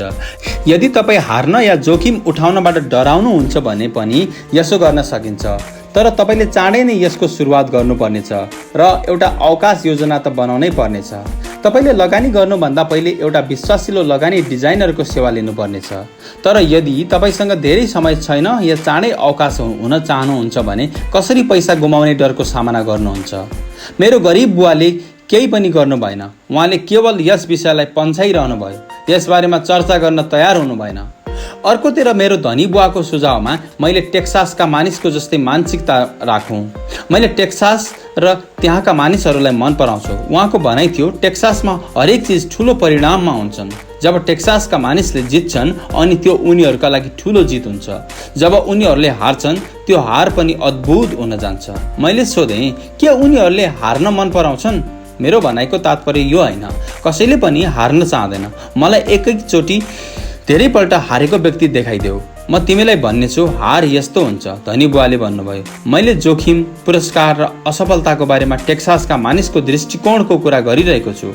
उनीहरू जिन्दगीको बारेमा यसरी नै सोच्छन्। उनीहरू माथिल्लो स्तरमा बाँच्छन्। पैसाको मामिलामा बिल्कुल साङ्लो जस्तै हुन्छन्। कसैले उसमाथि उज्यालो पार्यो भने साङ्लो आत्तिन्छ। जब छेउको किराना पसलेले उनीहरूले पाउने खुद्रा पैसाबाट 4 आना कम गरिदियो भने उनीहरू चिच्याउन थाल्छन्। धनी बुवाले सम्झाइरहनु भयो, मलाई टेक्सासवासीको दृष्टिकोण सबैभन्दा धेरै मनपर्छ। जब जित्छन् उनीहरूलाई आफैमाथि गर्व हुन्छ, जब हार्छन् प्रतिशोध लिन्छन्। टेक्सासमा एउटा भनाइ छ, यदि तपाईँ कङ्गाल बन्नु छ भने ठुलो स्तरमा बन्नुहोस्। तपाईँ नक्कलको लागि लिलामी हुनुहोस्। यसबाट हीन रहनुपर्ने छैन। यहाँ धेरै जसो मानिस हार्नदेखि धेरै डराउँछन्। उनीहरूलाई लिलामी हुनका लागि नक्कल पनि हुँदैन। उहाँले यो कुरा माइक र मलाई लगातार भनिरहनुहुन्थ्यो। आर्थिक असफलताको सबैभन्दा ठुलो कारण मानिसहरूले खेललाई ज्यादै सुरक्षात्मक तरिकाले खेल्छन्। उनीहरू हार्नबाट धेरै डराउँछन्, त्यसै कारण हार्न पुग्छन्। यी उहाँका शब्द थिए। फ्रेड टार्केन्टन एक समयका महान NFL क्वार्टरब्याक थिए, जसले पछि यो कुरालाई अर्को शब्दमा भनेका छन्, जित्नुको तात्पर्य हार्नदेखि नडराउनु हो। मेरो आफ्नो जिन्दगीको अनुभवबाट पाएको छु, जित सधैँ हारको ठिक पछि आउँछ। जब मैले मोटरसाइकल चलाउन सिकेँ, म कैयौँ पटक लडेँ। मैले अहिलेसम्म कुनै गल्फ खेलाडीलाई भेटेको छैन जसले गल्फ बल हराएको नहोस्। मैले आजसम्म यस्ता प्रेमीलाई पनि भेटेको छैन जसको दिल कहिल्यै नतोडिएको होस्। त्यस्तै आजसम्म मैले कहिल्यै त्यस्ता धनी मानिस भेट्टाएको छैन जसले कहिल्यै पैसा नगुमाएको होस्। त्यसैले धेरै जसो मानिसलाई धनी हुने खुसीभन्दा पैसा गुमाउने दुःख धेरै हुन्छ। त्यसैले उनीहरूले आर्थिक रूपले जित्न सक्दैनन्। टेक्सासमा एउटा अर्को भनाइ छ, हरेक मानिस स्वर्ग जान चाहन्छन् तर कोही पनि मर्न चाहँदैनन्। धेरै जसो मानिस धनी बन्ने सपना देख्छन् तर पैसा गुमाउने विचारले काँप्न थाल्छन्। त्यसैले उनीहरू कहिल्यै स्वर्ग पुग्न सक्दैनन्। धनी बुवाले माइक र मलाई टेक्सासमा आफ्नो यात्राको बारेमा कथाहरू सुनाउने गर्नुहुन्थ्यो। यदि तपाईँले जोखिमलाई हार र असफलताबाट कसरी सम्हाल्ने भन्ने सिक्न चाहनुहुन्छ भने सान एन्टोनियो गएर अलेमोरलाई हेर। अलेमो ती बहादुर मानिसहरूको महान कथा हो जोसँग सफलताको कुनै आशा थिएन, तर यो जान्दा जान्दै पनि उनीहरूले समर्पण गर्नुको सट्टा मर्ने विकल्प चुने। यो पढ्नलाई प्रेरक कथा हो। त्यो त एउटा दुःखद हार हो। उनीहरू आखिरमा असफल भए, उनीहरूले हारे। त्यसो भए कसरी टेक्सासका मानिसले असफलताको सामना गर्छन्? उनीहरू अझ पनि चिच्याउँछन्, अलेमोलाई नबिर्स, अलेमोलाई याद गर। माइक र मैले यो कथा धेरै पटक सुन्यौँ। जब जब धनी बुवाले ठुलो खरिद बिक्री गर्न थाल्नुहुन्थ्यो र हताश हुनुहुन्थ्यो, हामीलाई यो कथा सुनाउने गर्नुहुन्थ्यो। उहाँले जति नै पर्याप्त मेहनत गरेको भए पनि परिस्थिति या त सुध्रिन्थ्यो या बिग्रिन्थ्यो। त्यसपछि उहाँले हामीलाई यो कथा सुनाउने गर्नुहुन्थ्यो। प्रत्येक पटक जब उहाँ गल्ती गर्न या पैसा गुमाउनदेखि डराउनुहुन्थ्यो, यो कथा सुनाउने गर्नुहुन्थ्यो। यस कथाबाट उहाँले शक्ति पाउनुहुन्थ्यो। यस कथाले उहाँलाई कसरी पैसाको नोक्सानलाई आर्थिक विजयमा बदल्न सकिन्छ भन्ने कुरा दिलाउँथ्यो। धनी बुवालाई थाहा थियो असफलताले धेरै बलियो र स्मार्ट बनाउनेछ। यस्तो होइन कि उहाँलाई हार्न मन पर्थ्यो या उहाँ हार्न चाहनुहुन्थ्यो। उहाँ केवल यति जान्नुहुन्थ्यो, उहाँ आफू को हो, उहाँले कसरी हारको सामना गर्नुहुनेछ, नोक्सान भएर पनि कसरी त्यसलाई जितमा बदलिदिनुहुनेछ। यसले नै उहाँलाई एउटा विजेता बनाउँथ्यो र अरूलाई पराजित। यसले नै उहाँलाई जोखिम उठाउन सीमा नाग्ने साहस दिन्थ्यो, जबकि बाँकी मानिस त्यो सीमाले नाग्न सक्दैनथे। त्यसैले मैले टेक्सासका मानिसलाई यदि धेरै मन पराउँछु। उनीहरूले एउटा सम्भावित असफलतालाई लिएर अघि बढ्दा टेक्सासलाई एउटा पर्यटकीय स्थलको रूपमा बदलिदिए जसबाट अर्बौंको आम्दानी भइरहेको छ। तर उहाँको सबभन्दा अर्थपूर्ण शब्द सायद यी हुन्, टेक्सासका मानिसले आफ्नो असफलतालाई ढाक्दैनन्, त्यसबाट प्रेरणा लिन्छन्। असफलताले टेक्सासका मानिसलाई जित्नको लागि प्रेरित गर्छ। तर यो सूत्र केवल टेक्सासका मानिसको मात्र सूत्र होइन, यो सबै जित्ने मानिसको फर्मुला हो। जस्तो मैले पहिले नै भने, मोटरसाइकलबाट पटक पटक लड्नु गाडी चलाउन सिक्नुको एउटा भाग थियो। मलाई याद छ, लडिसकेपछि ममा गाडी चलाउन सिक्नको लागि आन्तरिक इच्छामा कुनै कमी भएको थिएन। मैले यो पनि भनिसकेको छु, एउटा पनि बल नहराएको गल्फ खेलाडीसँग मेरो आजसम्म भेट भएको छैन। कुनै चर्चित गल्फ खेलाडीको लागि बल हराउनु, टुर्नामेन्ट हार्नु जस्ता घटनाले उसलाई धेरै योग्य बन्न, कडा मेहनत गर्न र धेरै अध्ययन गर्न प्रेरित गर्छ। ऊ यसरी धेरै फिट हुन्छ। जित्नेहरूका लागि हार प्रेरणादायक बन्न पुग्छ। जोन डी रकफेलरले सङ्कटलाई सधैँ अवसरमा बदल्ने कोसिस गर्थे भनेका छन्। जापानी अमेरिकी भएको नाताले मैले पनि त्यस्तै भन्न सक्छु। कैयौँ मानिसको भनाइमा पर्ल हार्बर अमेरिकी गल्ती थियो। आज म भन्छु यो जापानी गल्ती थियो। टोरा टोरा टोरा फिल्ममा एउटा संयमित जापानी एडमिरलले खुसी मनाइरहेको आफ्नो अधीनस्थहरूलाई भन्छ, मलाई डर लागिरहेको छ, हामीले एउटा सुतिरहेको राक्षसलाई उठाइदियौँ। पर्ल हार्बरको याद गर, यो एउटा नारा बनिहाल्यो। यो अमेरिकाको सबैभन्दा एकल ठुलो हारले अमेरिकालाई शक्ति मिल्यो। अमेरिका चाँडै नै विश्वमा एउटा ज्यादै ठुलो शक्तिको रूपमा उदायो। असफलताले जित्नेहरूलाई प्रेरणा दिन्छ भने हार्नेहरूलाई बर्बाद गरिदिन्छ। यो जित्नेहरूको सबैभन्दा ठुलो रहस्य र सूत्र हो। यो हार्नेहरूले नजान्ने रहस्य हो, जित्नेहरूको महानतम रहस्य हो। असफलताले जित्ने प्रेरणा दिन्छ, त्यसैले उनीहरूलाई हारदेखि डर लाग्दैन। जब म फ्रेड टार्किन्टनका शब्दलाई एकपल्ट फेरि दोहोऱ्याउन चाहन्छु, जित्नुको अर्थ हो हारदेखि नडराउनु। फ्रेड टार्किन्टन जस्ता मानिस हार्नबाट डराउँदैनन्, किनभने उनीहरूले जानेका हुन्छन् हारले केवल सिपालु बन्न उनीहरूलाई प्रेरित गर्न सक्छ। हार्नबाट डराउनु र हार्नुलाई घृणा गर्नमा धेरै ठुलो अन्तर हुन्छ।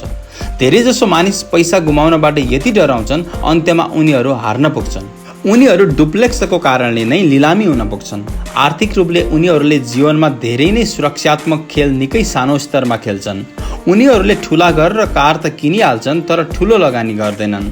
यही प्रमुख कारण हो 90% अमेरिकी जनता पैसाको लागि सङ्घर्ष गर्छन्। उनीहरू केवल हारबाट बच्न खोज्छन्, तर जित्न खेल्दैनन्।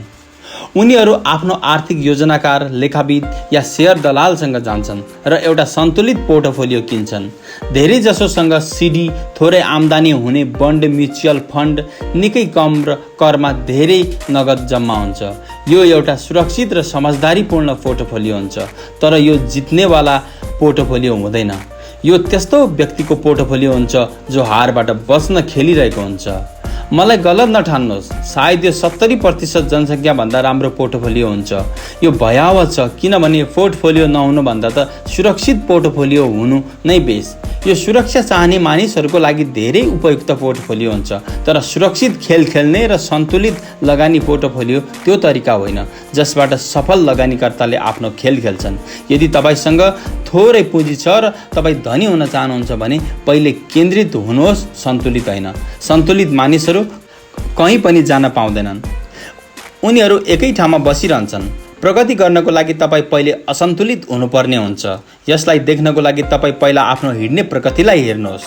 थोमस एडिसन सन्तुलित थिएनन्, उनी केन्द्रित थिए। बिल गेट्स सन्तुलित थिएनन्, उनी पनि केन्द्रित थिए। डोनाल्ड ट्रम्प र जर्ज खरोस पनि केन्द्रित थिए। जर्ज पैटर्नले आफ्नो ट्याङ्कहरूलाई फैलाएनन्, उनले त्यसलाई केन्द्रित गरेर जर्मन पङ्क्तिका कमजोर अङ्कलाई उडाइदिए।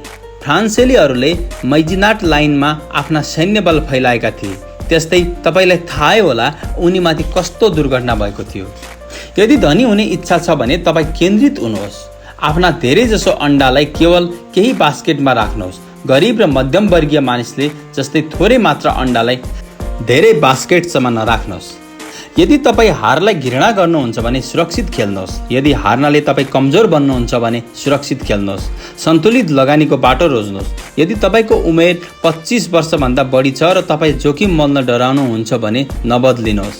सुरक्षित खेल्नुहोस्। तर यसको सुरुवात चाँडै गर्नुहोस्। आफ्नो अगाडिको अन्डालाई चाँडै नै जम्मा गर्न सुरु गर्नुहोस्, किनभने यसमा समय लाग्छ। तर यदि तपाईँभित्र स्वतन्त्रताको सपना छ, मुसादौडबाट बाहिरिने इच्छा छ भने आफैसँग यो प्रश्न सोध्नुपर्छ, मैले कसरी असफलताको सामना गरौँ? यदि असफलताबाट जित्ने प्रेरणा मिल्छ भने सायद तपाईँले कोसिस गर्नुपर्छ, तर केवल सायद। यदि असफलताले तपाईँले कमजोर बनाइदिन्छ या तपाईँमाथि मानसिक तनाव सिर्जना गर्छ, त्यो बिग्रेको साहुकार जसले हरेक पटक कुनै चिज गल्ती भएमा मुद्दा दायर गर्न वकिल खोज्छ भने सुरक्षित खेल नै खेल्नुहोस्। आफ्नो दैनिक जागिरलाई कायम नै राख्नुहोस्। बन्ड या म्युचुअल फन्ड नकिन्नुहोस्, तर याद राख्नुहोस् यसमा पनि जोखिम हुन्छ, तर तुलनात्मक रूपले ती ज्यादा सुरक्षित हुन्छन्। मैले यी सबै यस कारणले भनिरहेको छु अनि टेक्सास र फ्रेन्ड टर्केन्टनको चर्चा गरिरहेको छु किनभने सम्पत्तिवाला कोलम बढाउन सजिलो छ। यो एउटा छोटो बुद्धिको खेल हो। यसमा धेरै शिक्षाको आवश्यकता छैन। 5 कक्षाको गणितको विद्यार्थीले पनि यो गर्न सक्छ, तर सम्पत्तिवाला कोलमलाई तीव्र गतिले बढाउनु ठुलो बुद्धिको खेल हो। यसमा हिम्मत, धैर्य र असफलतालाई झेल्ने शक्तिको आवश्यकता पर्छ। हार्नेहरू असफलताबाट बच्छन्, जबकि असफलताले जितमा बदल्न सक्छ। अलेमोलाई याद राख्नुहोस्। कारण नम्बर 2, सन्कीपनाबाट पार पाउनु। आकाश खसिरहेको छ, आकाश खस्दैछ भनेर डराउने एउटा सानो कुखुराको कथा हामीहरूमध्ये धेरै जसोले सुनेका छौँ, जसले आकाश खस्ने चेतावनी दिँदै आफ्नो खोरतिर दगुरिरहेको थियो। हामीले यस्ता धेरै मानिसलाई जानेका छौँ, तर हामी सबैभित्र एउटा यस्तै सानो कुखुरो हुन्छ। जस्तो मैले पहिले नै भनिसकेँ, सन्की व्यक्ति वास्तवमा सानो कुखुरा जस्तो हुँदैन। हामी सबैमा एउटा सानो कुखुरा हुन्छ। त्यो त्यतिखेर प्रकट भएर आउँछ जब हाम्रा विचारमाथि डर र शङ्काले डेरा जमाउन थाल्छ। हामी सबैको मनमा शङ्का हुन्छन्, म स्मार्ट छैन, म त्यति राम्रो छैन, फलानु मानिस म भन्दा राम्रो छ भन्ने जस्ता हाम्रो शङ्काले हामीलाई प्राय निष्क्रिय गरिदिन्छन्। भविष्यमा के होला भन्ने अनावश्यक खेल हामी खेल्छौँ। यदि मैले लगानी गरिसकेपछि अर्थव्यवस्था धराशायी भइदियो भने के होला? यदि मेरो बसमा केही पनि भएन र नियन्त्रण गर्न सकिनँ भने अनि पैसा फिर्ता गर्न सकिनँ भने के होला? के होला यदि घटनाहरू मेरो योजना अनुकूल भएनन् भने? यस्ता अनावश्यक कुरामा केन्द्रित हुन्छौँ। त्यस्तै हाम्रा कैयौँ यस्ता साथी या प्रियजन पनि हुन सक्छन् जसले हामीलाई आफ्नो कमजोरी याद दिलाउन सक्छन्। चाहे हामीले उनीहरूसँग सल्लाह मागौँ या नमागौँ, उनीहरूले प्राय भन्ने गर्छन्, तिमीले यो झेल्न त सक्छौ? या यदि यो राम्रो, साह्रै राम्रो भएको भए अरूले किन गरिरहेका छैनन्? यो यसरी कहिल्यै सफल हुन सक्दैन। तिमीलाई थाहा नै छैन तिमीले कसको बारेमा कुरा गरिरहेका छौ। शङ्काका यी तीरहरू धेरै जसो यदि तिखा हुन्छन्, तीदेखि डरायौँ भने हामीले काम गर्न सुरु गर्नै सक्दैनौँ। हाम्रो मनमा डर भरिन्छ। कतिपय बेलामा त हामी सुत्न पनि पाउँदैनौँ। हामी अगाडि बढ्नमा असफल हुन्छौँ। त्यसैले सुरक्षित चिजहरूको साङ्लोले घेरिन्छौँ र अवसर हाम्रो छेउबाट निस्किन्छ। हामी जिन्दगीलाई आफ्नो छेउबाट गइरहेको हेरिरहन्छौँ। हामी आफ्नो शरीरमा ऐठनले हिड्डुल नै गर्न सक्दैनौँ। हामीले एक न एक पटक यसलाई आफ्नो जिन्दगीमा महसुस गर्यौँ होला र कैयौँ मानिसलाई धेरै पटक यस्तो भयो होला। फाइडेलिटी मैग्लन म्युचुअल फन्डका पिटर लिन्चले आकाश खस्ने चेतावनीलाई हल्ला भन्ने गर्छन्। हल्ला या त हाम्रो दिमागमा उब्जन्छ या त बाहिरबाट आउँछ, प्राय साथी, परिवार, सहकर्मी र सञ्चार माध्यमबाट। लिन्च सन् 1950 को दशकको अनुभव सुनाउँछन्। परमाणु युद्धको खतरा समाचार पत्रहरूमा अति धेरै प्रचारित गरिएको थियो। त्यसबेला मानिसहरूले फल आउट सेल्टर्स बनाइसकेका थिए, अन्न बानी जमा गर्न सुरु गरिसकेका थिए। यदि फल आउट सेल्टर्स बनाउन छाडेर यस पैसालाई समझदारीपूर्वक बजारमा लगानी गरिदिएका हुन्थे भने सायद आज उनीहरू आर्थिक रूपले स्वतन्त्र हुन्थे। केही वर्ष पहिले लस एन्जलसमा दङ्गा भइदियो। सारा देशमा बन्दुकको बिक्री वात्तै बढ्यो। वाशिङटन राज्यमा एउटा मान्छे ह्याम्बर्गरको मासुको कारणले मर्छ र एरिजोना हेल्थ डिपार्टमेन्टले सबै रेस्टुरेन्टलाई मासु राम्रोसँग पकाउनु भनेर आदेश दिन्छ। एउटा औषधि कम्पनीले राष्ट्रिय टिभी विज्ञापनमा मानिसहरूलाई सर्दी भइरहेको देखाउँछ।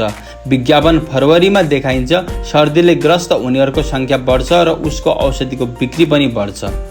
धेरैजसो मानिस गरिब हुन्छन् किनभने जब लगानीको कुरा आउँछ अनि संसारमा यस्ता साना कुखुराको सङ्ख्या धेरै बढ्छ जसले आकाश खस्दैछ भन्दै चिच्याइ घुमिरहेका हुन्छन्। त्यति बेला साना कुखुरा साह्रै प्रभावित हुन्छन् किनभने हामी सबैभित्र एउटा सानो कुखुरो हुन्छ।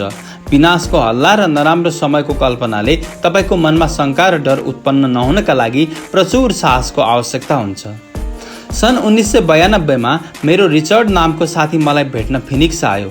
ऊ स्टक र रियल इस्टेटमा हाम्रो कामबाट धेरै प्रभावित थियो। फिनिक्समा रियल इस्टेटको मूल्य तल झर्दै थियो। मैले उसित 2 दिन बिताएँ। त्यसपछि उसलाई भने, नगद प्रवाह र पुँजी बढाउने केही सुन्दर मौका छन्। मेरी श्रीमती र म रियल इस्टेटका एजेन्ट होइनौँ, हामी विशुद्ध लगानीकर्ता हौँ। एउटा रिजोर्ट कम्युनिटीमा एउटा युनिट तय गरिसकेपछि हामीले एउटा एजेन्टसँग कुराकानी गऱ्यौँ। उसले त्यस युनिटलाई त्यसै दिन दिउँसो बेचिदियो। 2 बेडरुम भएको त्यस घरको मूल्य केवल $42,000 थियो। त्यस्तै प्रकारका युनिट त्यस बेला $65,000 बिक्री भइरहेका थिए। उसलाई यो धेरै फाइदाको कारोबार लागिरहेको थियो। खुसी हुँदै उसले यसलाई किनेर बोस्टन फर्क्यो। 2 हप्तापछि एजेन्टले हामीलाई फोन गर्यो। हाम्रो साथीले 2 साता अघि किनेको युनिट बेच्न चाहन्थ्यो। यति चाँडै ऊ पछि हटिसकेको थियो। मैले तत्काल फोन गरेर यस विषयमा जानकारी लिएँ। उसले यति मात्रै भन्यो, मैले यस विषयमा आफ्नो छिमेकीसँग चर्चा गरेको थिएँ। त्यसबेला उसको छिमेकीले यो धेरै खराब कारोबार हो भन्दै थियो, किनभने उसले यसलाई महँगोमा किनिरहेको थियो। उसको छिमेकी लगानीकर्ता हो कि होइन भनेर मैले रिचर्डलाई सोधेँ। रिचर्डले होइन भन्यो। फेरि मैले उसँग सोधेँ, तिमीले उसको सल्लाह किन मान्यौ? त्यसपछि रिचर्ड सुरक्षात्मक भइहाल्यो। उसले यति मात्र भन्यो, म धेरै जाँचबुझ गर्न चाहन्थेँ। फिनिक्समा रियल इस्टेट बजारका दिन फर्केर सन् 1994 त्यस सानो युनिटबाट $1,000 प्रति महिना भाडा आइरहेको थियो। सन् 1995मा जाडोको पिक सिजनमा $2,500 प्रति महिना। पछि यो युनिटको मूल्य बढेर $95,000 भयो। रिचर्डले सुरुमा $5,000 बुझाउन साथ मुसादौडबाट बाहिर निस्किने प्रक्रिया सुरु भइहाल्थ्यो। आजसम्म उसले केही गर्न सकेको छैन। फिनिक्सको जस्तै कारोबारको मौका अहिले पनि थुप्रै छन्, मात्र तपाईँले ती मौकालाई राम्ररी निहालेर हेर्नुपर्ने हुन्छ। रिचर्ड पछि हटेकोमा मलाई अचम्म लागेको थिएन। यसलाई किनबेचको पछुतो भनिन्छ। यसले हामी सबैलाई प्रभावित गर्छ। यिनै शङ्काले हामीलाई डुबाउँदै लान्छन्।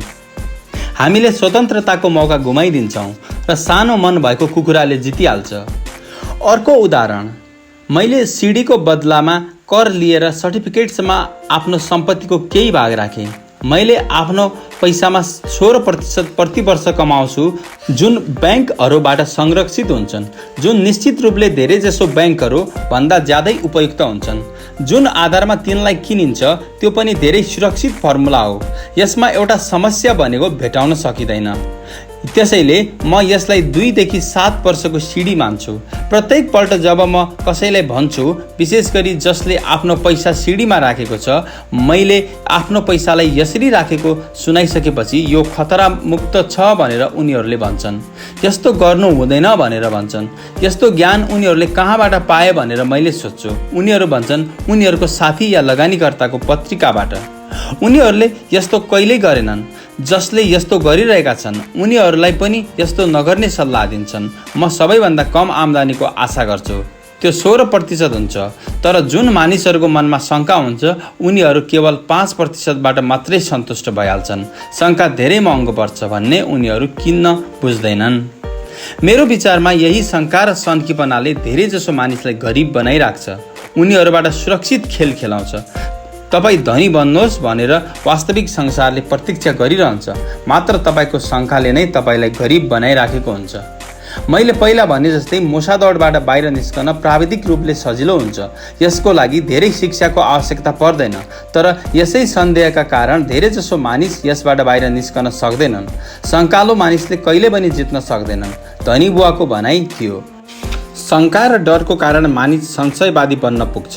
शङ्कालु मानिसले आलोचना गर्छ जबकि जित्नेहरू विश्लेषण गर्छन्। यो उहाँको अर्को मनपर्दो भनाइ थियो। धनी बुवाले आलोचनाले दिमाग बाँधिन्छ भने विश्लेषणले आँखा खोलिदिन्छ भन्ने भनाइले यस कुराको स्पष्ट गर्नुभयो। जित्नेहरू विश्लेषणबाट अन्धा भएको देख्छन्। उनीहरूले अरूले नदेखेको अवसर पनि देख्न सक्छन्। अरूले देख्न नसकेको अवसरहरूलाई देख्न सक्ने क्षमता पनि एक प्रकारले सफलताको साँचो हो। जुन मानिसहरूले पैसाको स्वतन्त्रतालाई खोजिरहेका छन् उनीहरूका लागि रियल इस्टेटमा लगानी एउटा अति नै उपयुक्त तरिका हो। यो लगानीको अद्भुत तरिका हो। तर जब जब मैले रियल इस्टेटको चर्चा गर्छु यस्तो सुन्ने गर्छु, म टोयलेट सुधार्न चाहन्न, यसलाई पिटर लिन्चले हल्ला भन्छन्। यसलाई मेरो धनी बुवाले सङ्कालुहरूको बहाना भन्नुहुन्थ्यो।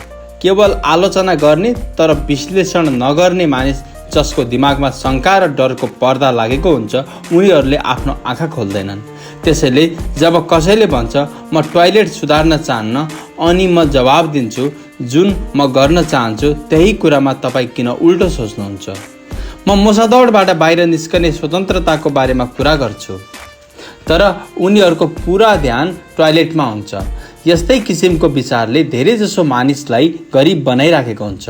उनीहरूले विश्लेषण गर्नुको सट्टा आलोचना गरिरहन्छन्। कसैले म गर्न चाहन्न भनेर भन्छ भने उसले सफलताको चाबीलाई आफैभित्र समातिराख्छ, धनी बुवाको भनाइ थियो। हुन त म पनि टोयलेट ठिक गर्नमा धेरै रुचि राख्दिनँ। त्यसकारण मैले एउटा प्रोपर्टी म्यानेजरलाई खोजिहाल्छु जसले टोयलेट ठिक गर्न ध्यान दिन्छ। घर वा अपार्टमेन्टलाई चलाउनको लागि एउटा राम्रो प्रोपर्टी म्यानेजरलाई खोजिसकेपछि मेरो नगद प्रवाह बढिहाल्छ।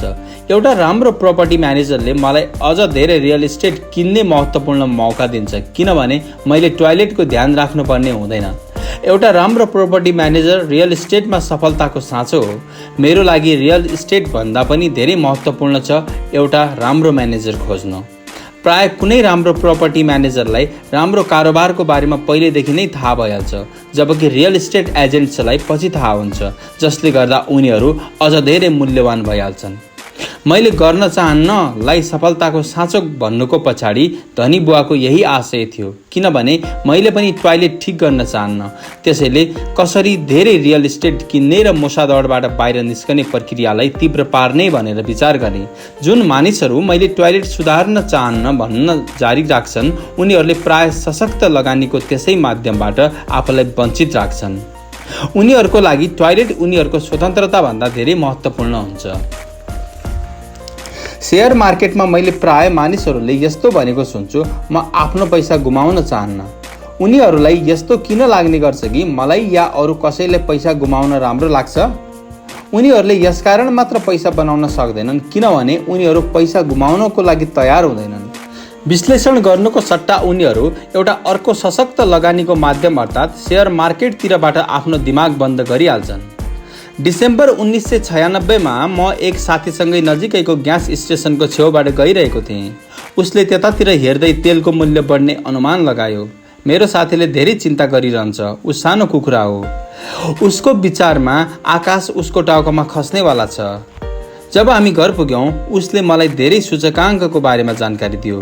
अब आउने केही वर्षमा तेलको मूल्य किन बढ्नेछ भन्ने कुरा सूचकाङ्कबाट मैले थाहा पाएँ। यी सूचकाङ्क मलाई पहिले थाहा थिएन। हुन त मैले एउटा आयल कम्पनीमा धेरै सेयर किनेको थिएँ। त्यस सूचनाको आधारमा मैले तत्काल अर्को नयाँ आयल कम्पनीको खोजी सुरु गरिहालेँ जसको वास्तविक मूल्यभन्दा कम मूल्य तोकिएको होस्। मैले तेलका केही भण्डारलाई खोज्दै गरेको आयल कम्पनी भेटिहालेँ। मेरो ब्रोकर यस कम्पनी किनाउन पाएर निकै रोमाञ्चित भयो। मैले 65 सेन्ट्स प्रति सेयरको दरमा 15,000 सेयर किनिहालेँ। फरवरी 1997 म त्यही साथीसँग त्यही ग्यास स्टेसनको नजिकै भएर जाँदै थिएँ। त्यसको मूल्य प्रति ग्यालन 15% बढिसकेको थियो। एकपल्ट फेरि सानो कुखुराले चिन्ता गर्न थाल्यो। यसले गुनासो पनि गर्न थाल्यो। म मुस्कुराएँ किनभने जनवरी 1997 त्यस सानो आयल कम्पनीले तेल खोजिसकेको थियो। ती 15,000 सेयर अब बढेर $3 प्रति सेयर भइसकेको थियो। मेरो साथीको अनुसार ग्यासको मूल्य लगातार बढिरहनेछ। विश्लेषण गर्न छाडेर यी साना कुखुरा हरपल आफ्नो दिमाग बन्द गरिदिन्छन्। मानिसहरूले स्टक मार्केट लगानीमा स्टकले कसरी काम गर्छ भन्ने बुझ्ने हो भने धेरैजसो मानिसले हारबाट बच्ने बारेमा आफ्नो ध्यान लगाउने छैनन् र जित्नको लागि लगानी मूल्य तल झरेमा तपाईँको सेयर स्वयं बेचिदिन्छन्, किनभने तपाईँलाई थोरैभन्दा थोरै मात्र नोक्सानी होस् र धेरैभन्दा धेरै फाइदा मिल्न सकोस्। जो मानिसहरू हारदेखि डराउँछन् या आत्तिन्छन् उनीहरूको लागि यो एउटा राम्रो तरिका हो। त्यसैले जब कुनै बेला पनि मैले मानिसहरूले म चाहन्नमा ध्यान केन्द्रित गरिराखेको देख्छु तर उनीहरूले के चाहन्छन्मा ध्यान केन्द्रित गरिराखेको देख्दिनँ, तब मलाई लाग्छ त्यस बखत उनीहरूको दिमागमा हल्लाको आवाज धेरै तिखो होला। सानो कुखुराले उनीहरूको दिमागमा डेरा जमाएको होला। त्यसैले त उनीहरू चिच्याइरहेका छन्। उनीहरूको लागि आकाश खसिरहेको छ र टोयलेट भत्किसकेको छ। त्यसैले उनीहरू सधैँ नचाहेको चिजहरूबाट बच्छन् र ठुलो घाटा बेहोर्छन्। उनीहरूले जिन्दगीबाट जे चाहन्छन् त्यो सायद उनीहरूलाई कहिल्यै पाउँदैनन्। धनी बुवाले मलाई सानो कुखुरालाई हेर्ने एउटा तरिका सिकाउनु भयो, त्यही गर जुन कर्नेल स्यान्डर्सले गरेका थिए। 66 वर्षको उमेरमा स्यान्डर्सको व्यवसाय धराशायी भइसकेको थियो। उनी आफ्नो सोसल सेक्युरिटीको चेकको भरोसामा आफ्नो दिनचर्या गरिरहेका थिए। यति मात्र नभई उनी फ्राइड चिकन आफ्नो रेसिपीलाई देशव्यापी बिक्रीको प्रयासमा लागिरहेका थिए। कसैले हुन्छ भन्नु अगाडि यस रेसिपीको लागि 1009 पटक हुन्न भनियो। जुन उमेरमा मानिसहरू काम छोडेर आराम गर्न चाहन्छन् उनी त्यस उमेरमा करोडपति बने। उनी एक बहादुर र जिद्दी स्वभावका मानिस थिए। धनी बुवाले कर्नेल स्यान्डर्सको बारेमा भन्ने गर्नुहुन्थ्यो, जब तपाईँ शङ्कामा हुनुहुन्छ या थोरै भए पनि डराउनु भएको छ भने त्यही गर्नुहोस् जुन कर्नेल स्यान्डर्सले आफ्नो सानो कुखुरासँग गरेका थिए, त्यसलाई फ्राई गरेर खाइदिनुहोस्। कारण नम्बर 3, आलस्य। व्यस्त मानिसहरू प्राय धेरै अल्छी हुन्छन्। हामी हरेकले एउटा व्यवसायको कथा पढेका छौँ होला। उसले पैसा कमाउनको लागि कडा मेहनत गर्छ, आफ्नै श्रीमती र छोराछोरीको सुख सुविधाको लागि निकै मेहनत गर्छ, अफिसमा निकै बेरसम्म काम गर्छ, सप्ताहन्तमा पनि अफिसको कामलाई घरमै ल्याउँछ। एक दिन ऊ जब घर फर्किन्छ घरलाई सुनसान अवस्थामा भेट्टाउँछ। उसकी श्रीमती आफ्ना बालबच्चालाई लिएर घर छोडेर गइसकेकी हुन्छ। उसकी श्रीमतीसँग मतभेद छ भन्ने थाहा हुँदाहुँदै पनि ऊ काममा नै व्यस्त बनिरह्यो। अब निराश भएर ऊ आफ्नो कामप्रति लापरवाही गर्न थाल्छ। यसले गर्दा उसको काममा धेरै असर पर्छ। फलस्वरूप उसले जागिरबाट हात धुनुपर्छ। अचेल धेरै जसो यस्तो मानिससँग भेट भइरहेको छ जसले व्यस्तताका कारण आफ्नो सम्पत्तिको हेरचाह गर्न सकिरहेका छैनन्, जसले व्यस्तताको कारण आफ्नो स्वास्थ्यको प्रवाह गर्न सकिरहेका छैनन्।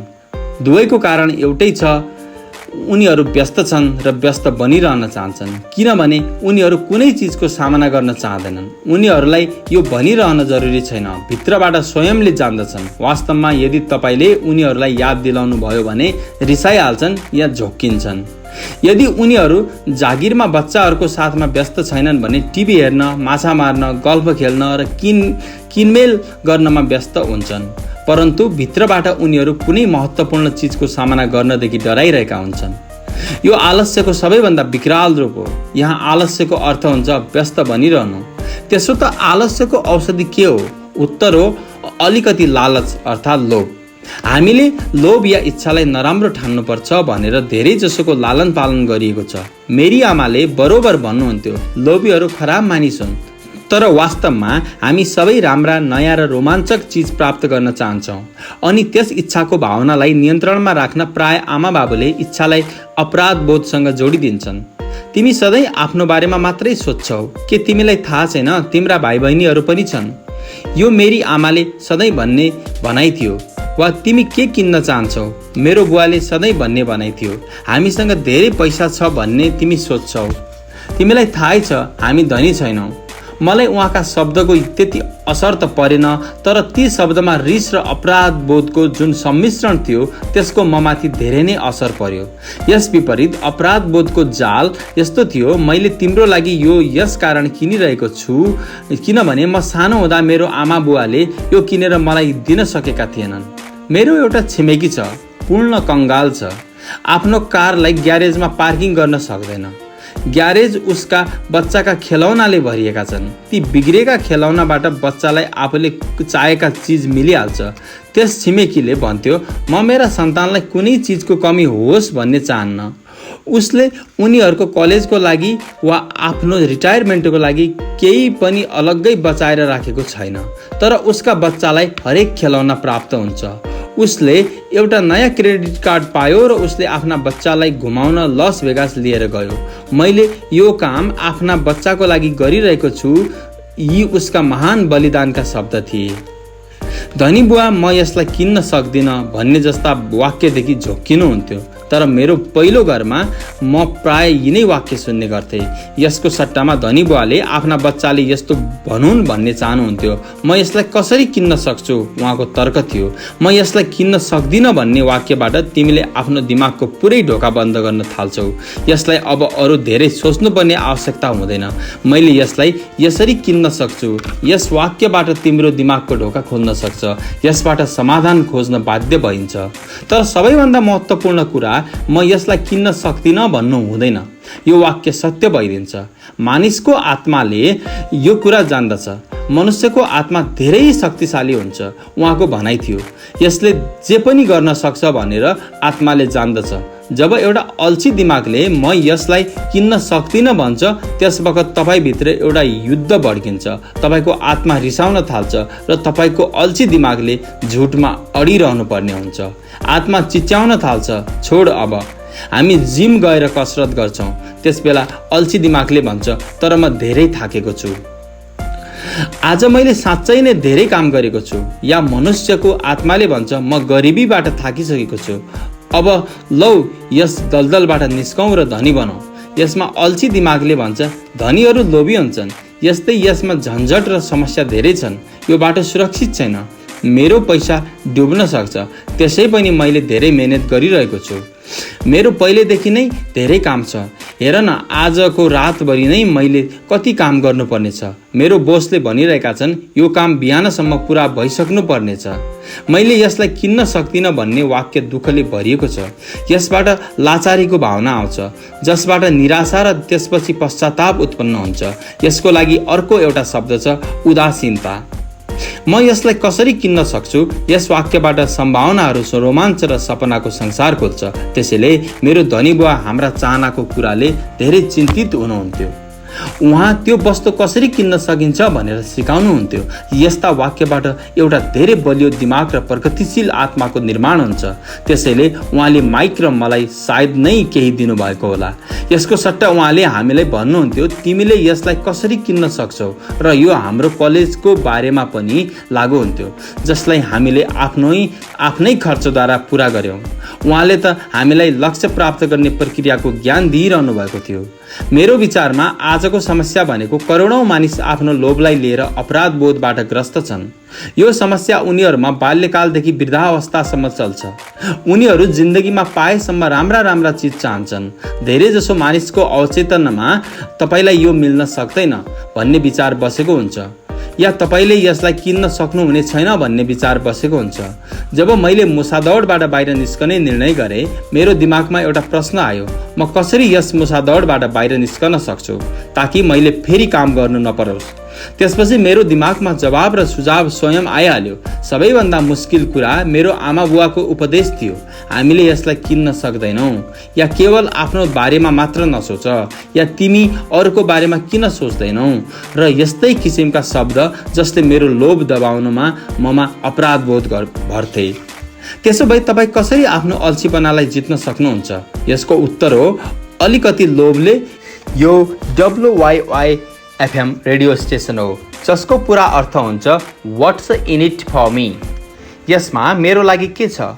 मानिसले बसेर सोध्नुपर्छ, यदि म स्वस्थ, सेक्सी र आकर्षक छु भने मेरो लागि के छ? अथवा यदि चिताए अनुसार पैसा पाएँ भने मैले के गर्नेछु? यस अलिकति लोभको नभई र केही राम्रो कुरा प्राप्त गर्ने इच्छा नभई प्रगति हुन सक्दैन। हाम्रो दुनियाँले यसै कारण प्रगति गर्दै गइरहेको छ। हामी सबै एउटा सुखद जीवन जिउन चाहन्छौँ, त्यसै कारण नयाँ आविष्कारहरू हुन्छन्। हामीहरू स्कुल जान्छौँ र मेहनतपूर्वक पढ्छौँ किनभने हामीले केही राम्रा कुरा चाहन्छौँ। त्यसै बेला जुन बेला पनि तपाईँले कुनै त्यस्तो चिजदेखि डराइराख्नु भएको छ जुन तपाईँको विचारमा तपाईँले गर्नै पर्छ, त्यसवखत तपाईँले आफूले केवल यति मात्रै सोच्नुहोस्, यसमा मेरो लागि के छ? अलिकति लोभी बन्नुहोस्। यो नै आलस्यको सबैभन्दा राम्रो औषधि हो। धेरै लोभ पनि राम्रो हुँदैन, किनभने हरेक चिजको चाहना गर्दा अति दुःखदायी अन्त्य हुन्छ। भनिएको पनि छ, अति सर्वत्र वर्जयते, र यथार्थमा यो राम्रो पनि हुँदैन। तर याद राख्नुहोस्, वाल स्ट्रिट फिल्ममा माइकल डगलसले भनेका थिए, लोभ राम्रो कुरा हो। धनी बुवाले यसलाई यसरी भन्नुभएको थियो, अपराध बोध लोभभन्दा धेरै खराब हुन्छ, किनभने अपराध बोधको कारणले नै शरीरबाट आत्मा निस्किन्छ। मेरो लागि एलिनोर रुजवेल्टको भनाइ सबैभन्दा राम्रो छ, त्यही गर जुन तिम्रो मनलाई राम्रो लाग्छ, किनभने तिम्रो हरेक कुराको आलोचना हुन्छ। यदि तिमीले कुनै काम गर्छौ भने तिम्रो आलोचना हुन्छ र तिमीले कुनै पनि काम गरेनौ भने पनि तिम्रो आलोचना हुनेछ। कारण नम्बर 4, खराब बानीहरू। हाम्रो जिन्दगीमा हाम्रो शिक्षाले भन्दा धेरै असर आफ्नो बानीले पार्छ। अर्नाल्ड श्वार्जनेगरको फिल्म कोनान हेरिसकेपछि मेरो एउटा साथीले भन्यो, म चाहन्छु मेरो शरीर पनि श्वार्जनेगरको जस्तै होस्। धेरैजसो साथीले सहमति जनाउँदै टाउको हल्लाइदिए।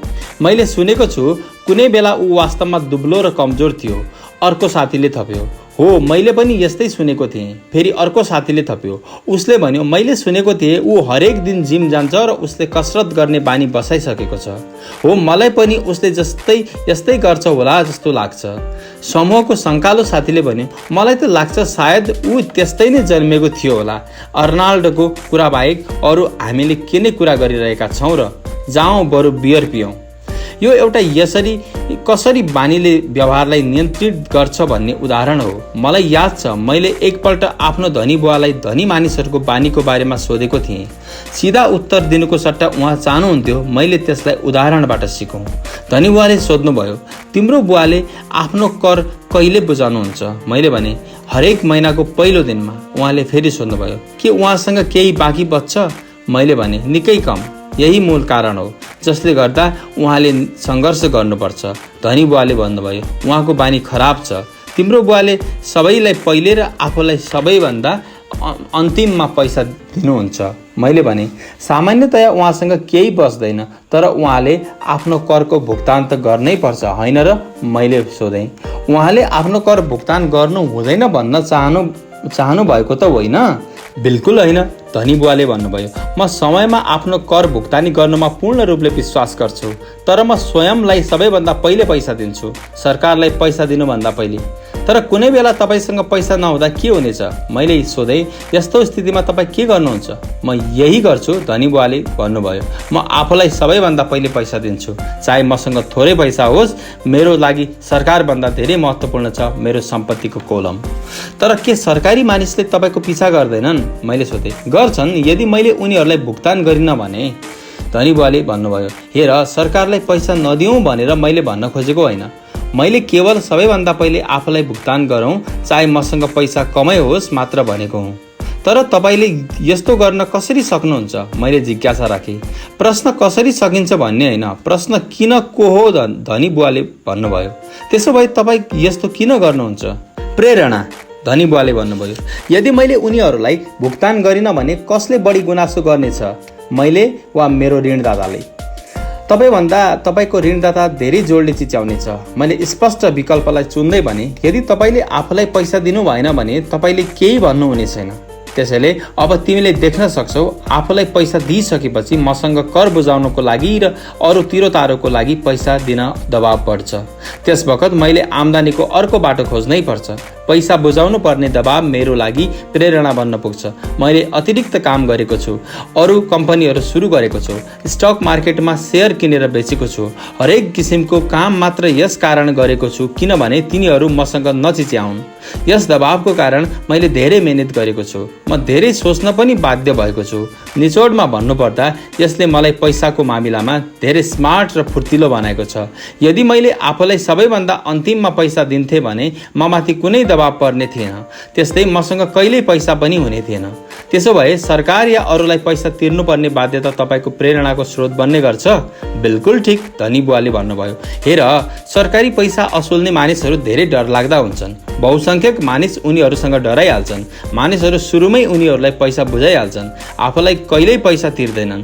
तिमीले त्यो 96 पाउन्डको कमजोर मानिसको कथा त सुनेकै होला, जसको अनुहारमा मानिसहरूले बालुवा उडाउँछन्।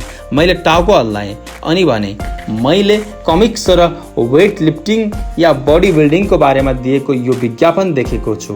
त्यसैले धेरैजसो मानिस यी डरलाग्दा पैसा असुल्नेहरूलाई आफ्नो अनुहारमा बालुवा उडाउन दिन्छन्। मैले डरलाग्दा ऋणदाताको डरलाई आफैलाई बलियो पार्नको लागि प्रयोग गर्छु। बाँकी मानिस धेरै कमजोर भइहाल्छन्। अतिरिक्त धन कहाँबाट आउँछ भन्ने आफूलाई सोच्न बाध्य गराउनु पनि जिम जानु जस्तै हो र त्यहाँ तौल उठाउनु जस्तै हो। मैले आफ्नो दिमागी मांसपेशीबाट जति काम गर्छु त्यति नै बलियो हुनेछु। अब म यी डरलाग्दा ऋणदातासँग कति पनि डराउँदिन। मलाई धनी बुवाको कुरा मन परिरहेको थियो। त्यसो भए यदि मैले आफूलाई पैसा दिएँ भने आर्थिक र मानसिक दृष्टिले धेरै बलियो हुन सक्छु। धनी बुवाले सहमतिमा टाउको हल्लाउनु भयो र भन्नुभयो, यदि मैले आफूलाई सबैभन्दा अन्त्यमा पैसा दिएँ भने या पटक्कै दिइनँ भने म कमजोर हुनेछु। यसकारण बोस, म्यानेजर, कर असुल्नेहरू र घर मालिकले मलाई जिन्दगीभर यताबाट र उता ठक्कर दिइरहनेछन्, किनभने पैसाको बारेमा मेरो बानी राम्रो छैन। धनी बुवाले फेरि टाउको हल्लाए, भन्नुभयो 96 पाउन्डको कमजोर मान्छेले जस्तै। कारण नम्बर 5, जिद्दी धर्मिता अज्ञान र अहङ्कारको मिल्दोजुल्दो रूप हो। जुन म जान्दछु त्यसबाट पैसा पाउँछु, जुन मैले जान्दिनँ फलस्वरूप पैसा गुम्छ। जब जब मैले जिद्दी गरेँ पैसा गुमाएको छु। त्यसको कारण के हो भने मैले आफूले नजान्ने कुरा महत्त्वपूर्ण छैन भनी विश्वास गर्छु। धनी बुवाले प्राय मलाई भन्ने गर्नुहुन्थ्यो, कैयौँ मानिस जिद्दीको प्रयोग आफ्नो अज्ञानता लुकाउनको लागि पनि गर्छन् भन्ने मैले पाएको छु। जब म फाइनेन्सियल स्टेटमेन्ट्समा लेखापाल या लगानीकर्ताहरूसँग चर्चा गर्छु अनि यस्तो प्राय हुन्छ। उनीहरू जिद्दीको भरमा छलफलमा जित्न चाहन्छन्। यसबाट चर्चा भइरहेको विषयमा उनीहरूको पर्याप्त ज्ञान छैन भन्ने कुरा मैले बुझिहाल्छु। उनीहरूले यसबाट झुट बोलिरहेका हुँदैनन्, त्यसरी नै साँचो पनि बोलिरहेका हुँदैनन्। धन, फाइनान्स र लगानीको दुनियाँमा यस्ता कैयौँ मानिस छन्, उनीहरूलाई आफूले कुन विषयमा कुरा गरिरहेको छु भन्ने थाहा नै हुँदैन। पैसाको उद्योगमा धेरै मानिस सेकेन्ड ह्यान्ड कारको सेल्सम्यानले चाहिँ व्यवहार गर्छन्।